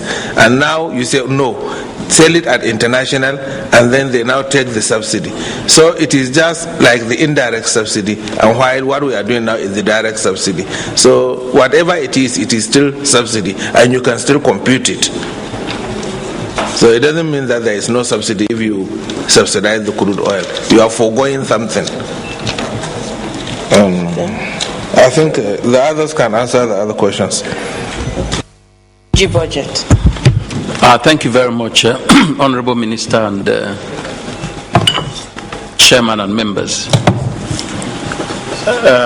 If I understand correctly, the question about the profitability which you mentioned, $45 per barrel, since the benchmark price is 70, and the current international price about 112, 130, 114, 115. That's what your question was, yes. Since we established the excess crude oil account in 2004, later succeeded because the Sovereign Wealth Fund is basically an extension of that to formalize it and put it within the laws of the land. That account has served as a repository for any monies over and above the benchmark price. And in this instant that we are fortunate to have the international price higher than the benchmark price, that is still the account to which any surpluses are going to be kept. Of course, you know very well that this account belongs to the 3 tiers of government. And the Sovereign Wealth Fund itself has 3 pockets. One of them is infrastructure development. The second is savings for future generations. And the third is a kind of stabilization account. So these monies are going to be put in these accounts properly, because that's what the law that you passed, the Sovereign Wealth Fund Act 2011, this is what it's all about. That's where it's going to go to. Sorry, can I just add one thing? Sorry, DG Budget. Yeah, okay. To expatiate, right now it's been agreed that the equivalent amount of $1 billion be taken out of the excess crude and put into the Sovereign Wealth Fund. And the balance, and it's sitting in the central bank, because the Sovereign Wealth Fund has not actually been set up. So that amount is in the central bank, and but with a little bit of interest that it's earned, the amount is 1.001 billion. The central bank is managing it for us. So that's the balance as at now. Thank you. In the absence of any more, you have one. Okay, a quick one, huh? Okay. Thank you, Mr. Chairman and invited guests. My question is to Olisa Abakoba, Senior Advocate of Nigeria. I just want to know, because I align myself with you, especially on the IOCs, the international oil companies, the way and manner we sign our joint venture contracts and production sharing contracts is as if we are begging, as if we are desperate to get these international oil companies to come to Nigeria. Because the issue is that, the question I want to ask is that, do we really have a policy for transfer pricing in the contract? Because there are some instances that you see IOCs are bringing all sorts of jungles into Nigeria. Maybe a pillow or a mattress, and they charge the account $1,000 per pillow. So do we have any policy? I think we need to look at all these contracts and see how we can save money for the country. That's it. Then the question I have for the Minister of Finance is that on the issue of payment of subsidy, which you normally get advice from PPRA after they do their thorough check with other agencies. But I know that Ministry of Finance, they used to have an independent agent under National Export Supervision Scheme, which they were given the mandate to supervise wet and dry cargoes coming into Nigeria and for export. Do you at any time, when you receive this advice from PPRA, also collaborate with an independent agent that is verifying the quality and quantity of wet cargoes to ensure that what has been discharged or what has been claimed by the marketers is what you are paying? Thank you very much. Well, I think it's a good question that you've asked. And it goes back to how we see ourselves. And the best example I will give is, in those days when we had to fill arrival cards, if you were coming in, and it used to strike me as very odd. You go to Heathrow Airport, Nigerians are last in. You come back to your country, we're also last in. So we have to have a way in which we say that Nigerians will have preferential treatment. If we want to do any business, we will first call a Nigerian. And that is what this new content policy law is all about. But unfortunately, the urgent execution of that policy is lacking. I'm not even too sure if government has a very clear policy that if there's a Nigerian that can do something, that he ought to be first considered. When we were trying to promote the enactment of cabotage, I remember people from the U.S. Embassy coming to ask me, what is the interest that I have in promoting cabotage, because it is supposedly protectionist. But I reminded them that even in America, they have the Jones Act. So your question is very apt. We need to have a very clear idea about how we can grow our economy using Nigerians. And I give the example of MTN. MTN does business here without any value added. They make 85 billion and they declare it very happily, and they take out everything. Very many IOCs, I personally would call the bluff of IOCs. If you don't want to do business in Nigeria, you pack and go. Whether you are Shell, ExxonMobil, you will do business in Nigeria on Nigerian terms, not on terms favorable to you. I don't see how a government can be terrified of an international company. So until we begin to reverse all these ideas, whether it is colonial, I don't know, but that is the heart of the matter. That is the heart of the matter. If we don't get it right, we sit here and we are like a large yam barn. People farm and take it elsewhere, and they laugh at us. So we have to have a policy to and I don't see how the economy will grow. The economy is not going to grow because government is budgeting so much. The economy will grow if government empowers Nigerians. And right now there's no policy of empowerment in all fields. Maybe when the DG of Inamasa speaks, he will tell you that we have about 113 oil rigs. Not a single one of those oil rigs is insured in Nigeria. So how can our insurance companies grow? I would also like to know whether we don't trust our banks. When the sovereign national wealth thing came up, suddenly all the boys from Goldman Sachs, Credit Suisse came on first class business tickets to Nigeria. Where do we keep our forex? Can we not bank in our country? Why do we put our money in foreign accounts? How do you grow the banks? How do you create jobs? So this is the issue. We have to love ourselves first. When we love ourselves, other people will come. If you carry all your money and put in foreign accounts, who will trust you? Don't we have local banks? First Bank? Are they not the people now who are building MT and giving loans to all these people? Are they not the ones who are building the airlines?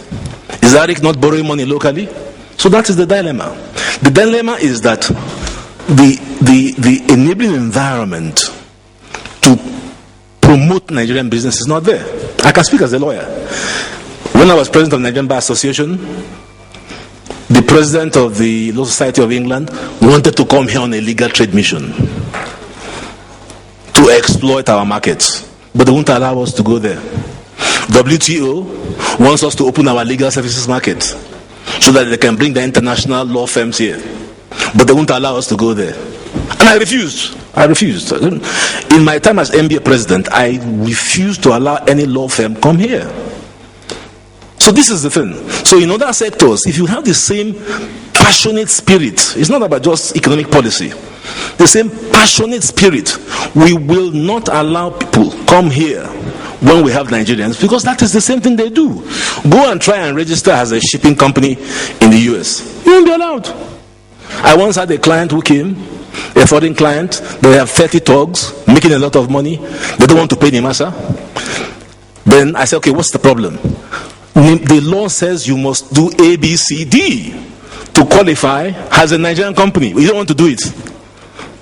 So you want me to help you break the law so that you will not pay NIMASA? And if you don't pay NIMASA, how would they generate revenue? So we have to love ourselves.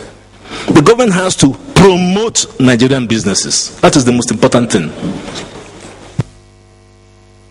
Thank you. Before I answer the question posed, I just want to say that I love the passion of Mr. Bakoba, and we share completely the same passion.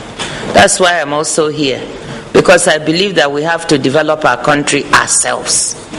And that you cannot be sitting somewhere, and then saying that somebody else will develop it for you. Whatever it is, you can contribute in your own little way. And wherever you are as a Nigerian, come and contribute it. Because the more many of us come back to try and help, the less we will the more we'll be able to combine the skills of those in the country with the skills of those outside, and we'll be able to do better for our country. Because at the end of the day, nobody can develop your country for you. Nobody. You have to do it yourself as a Nigerian. So I totally subscribe to that.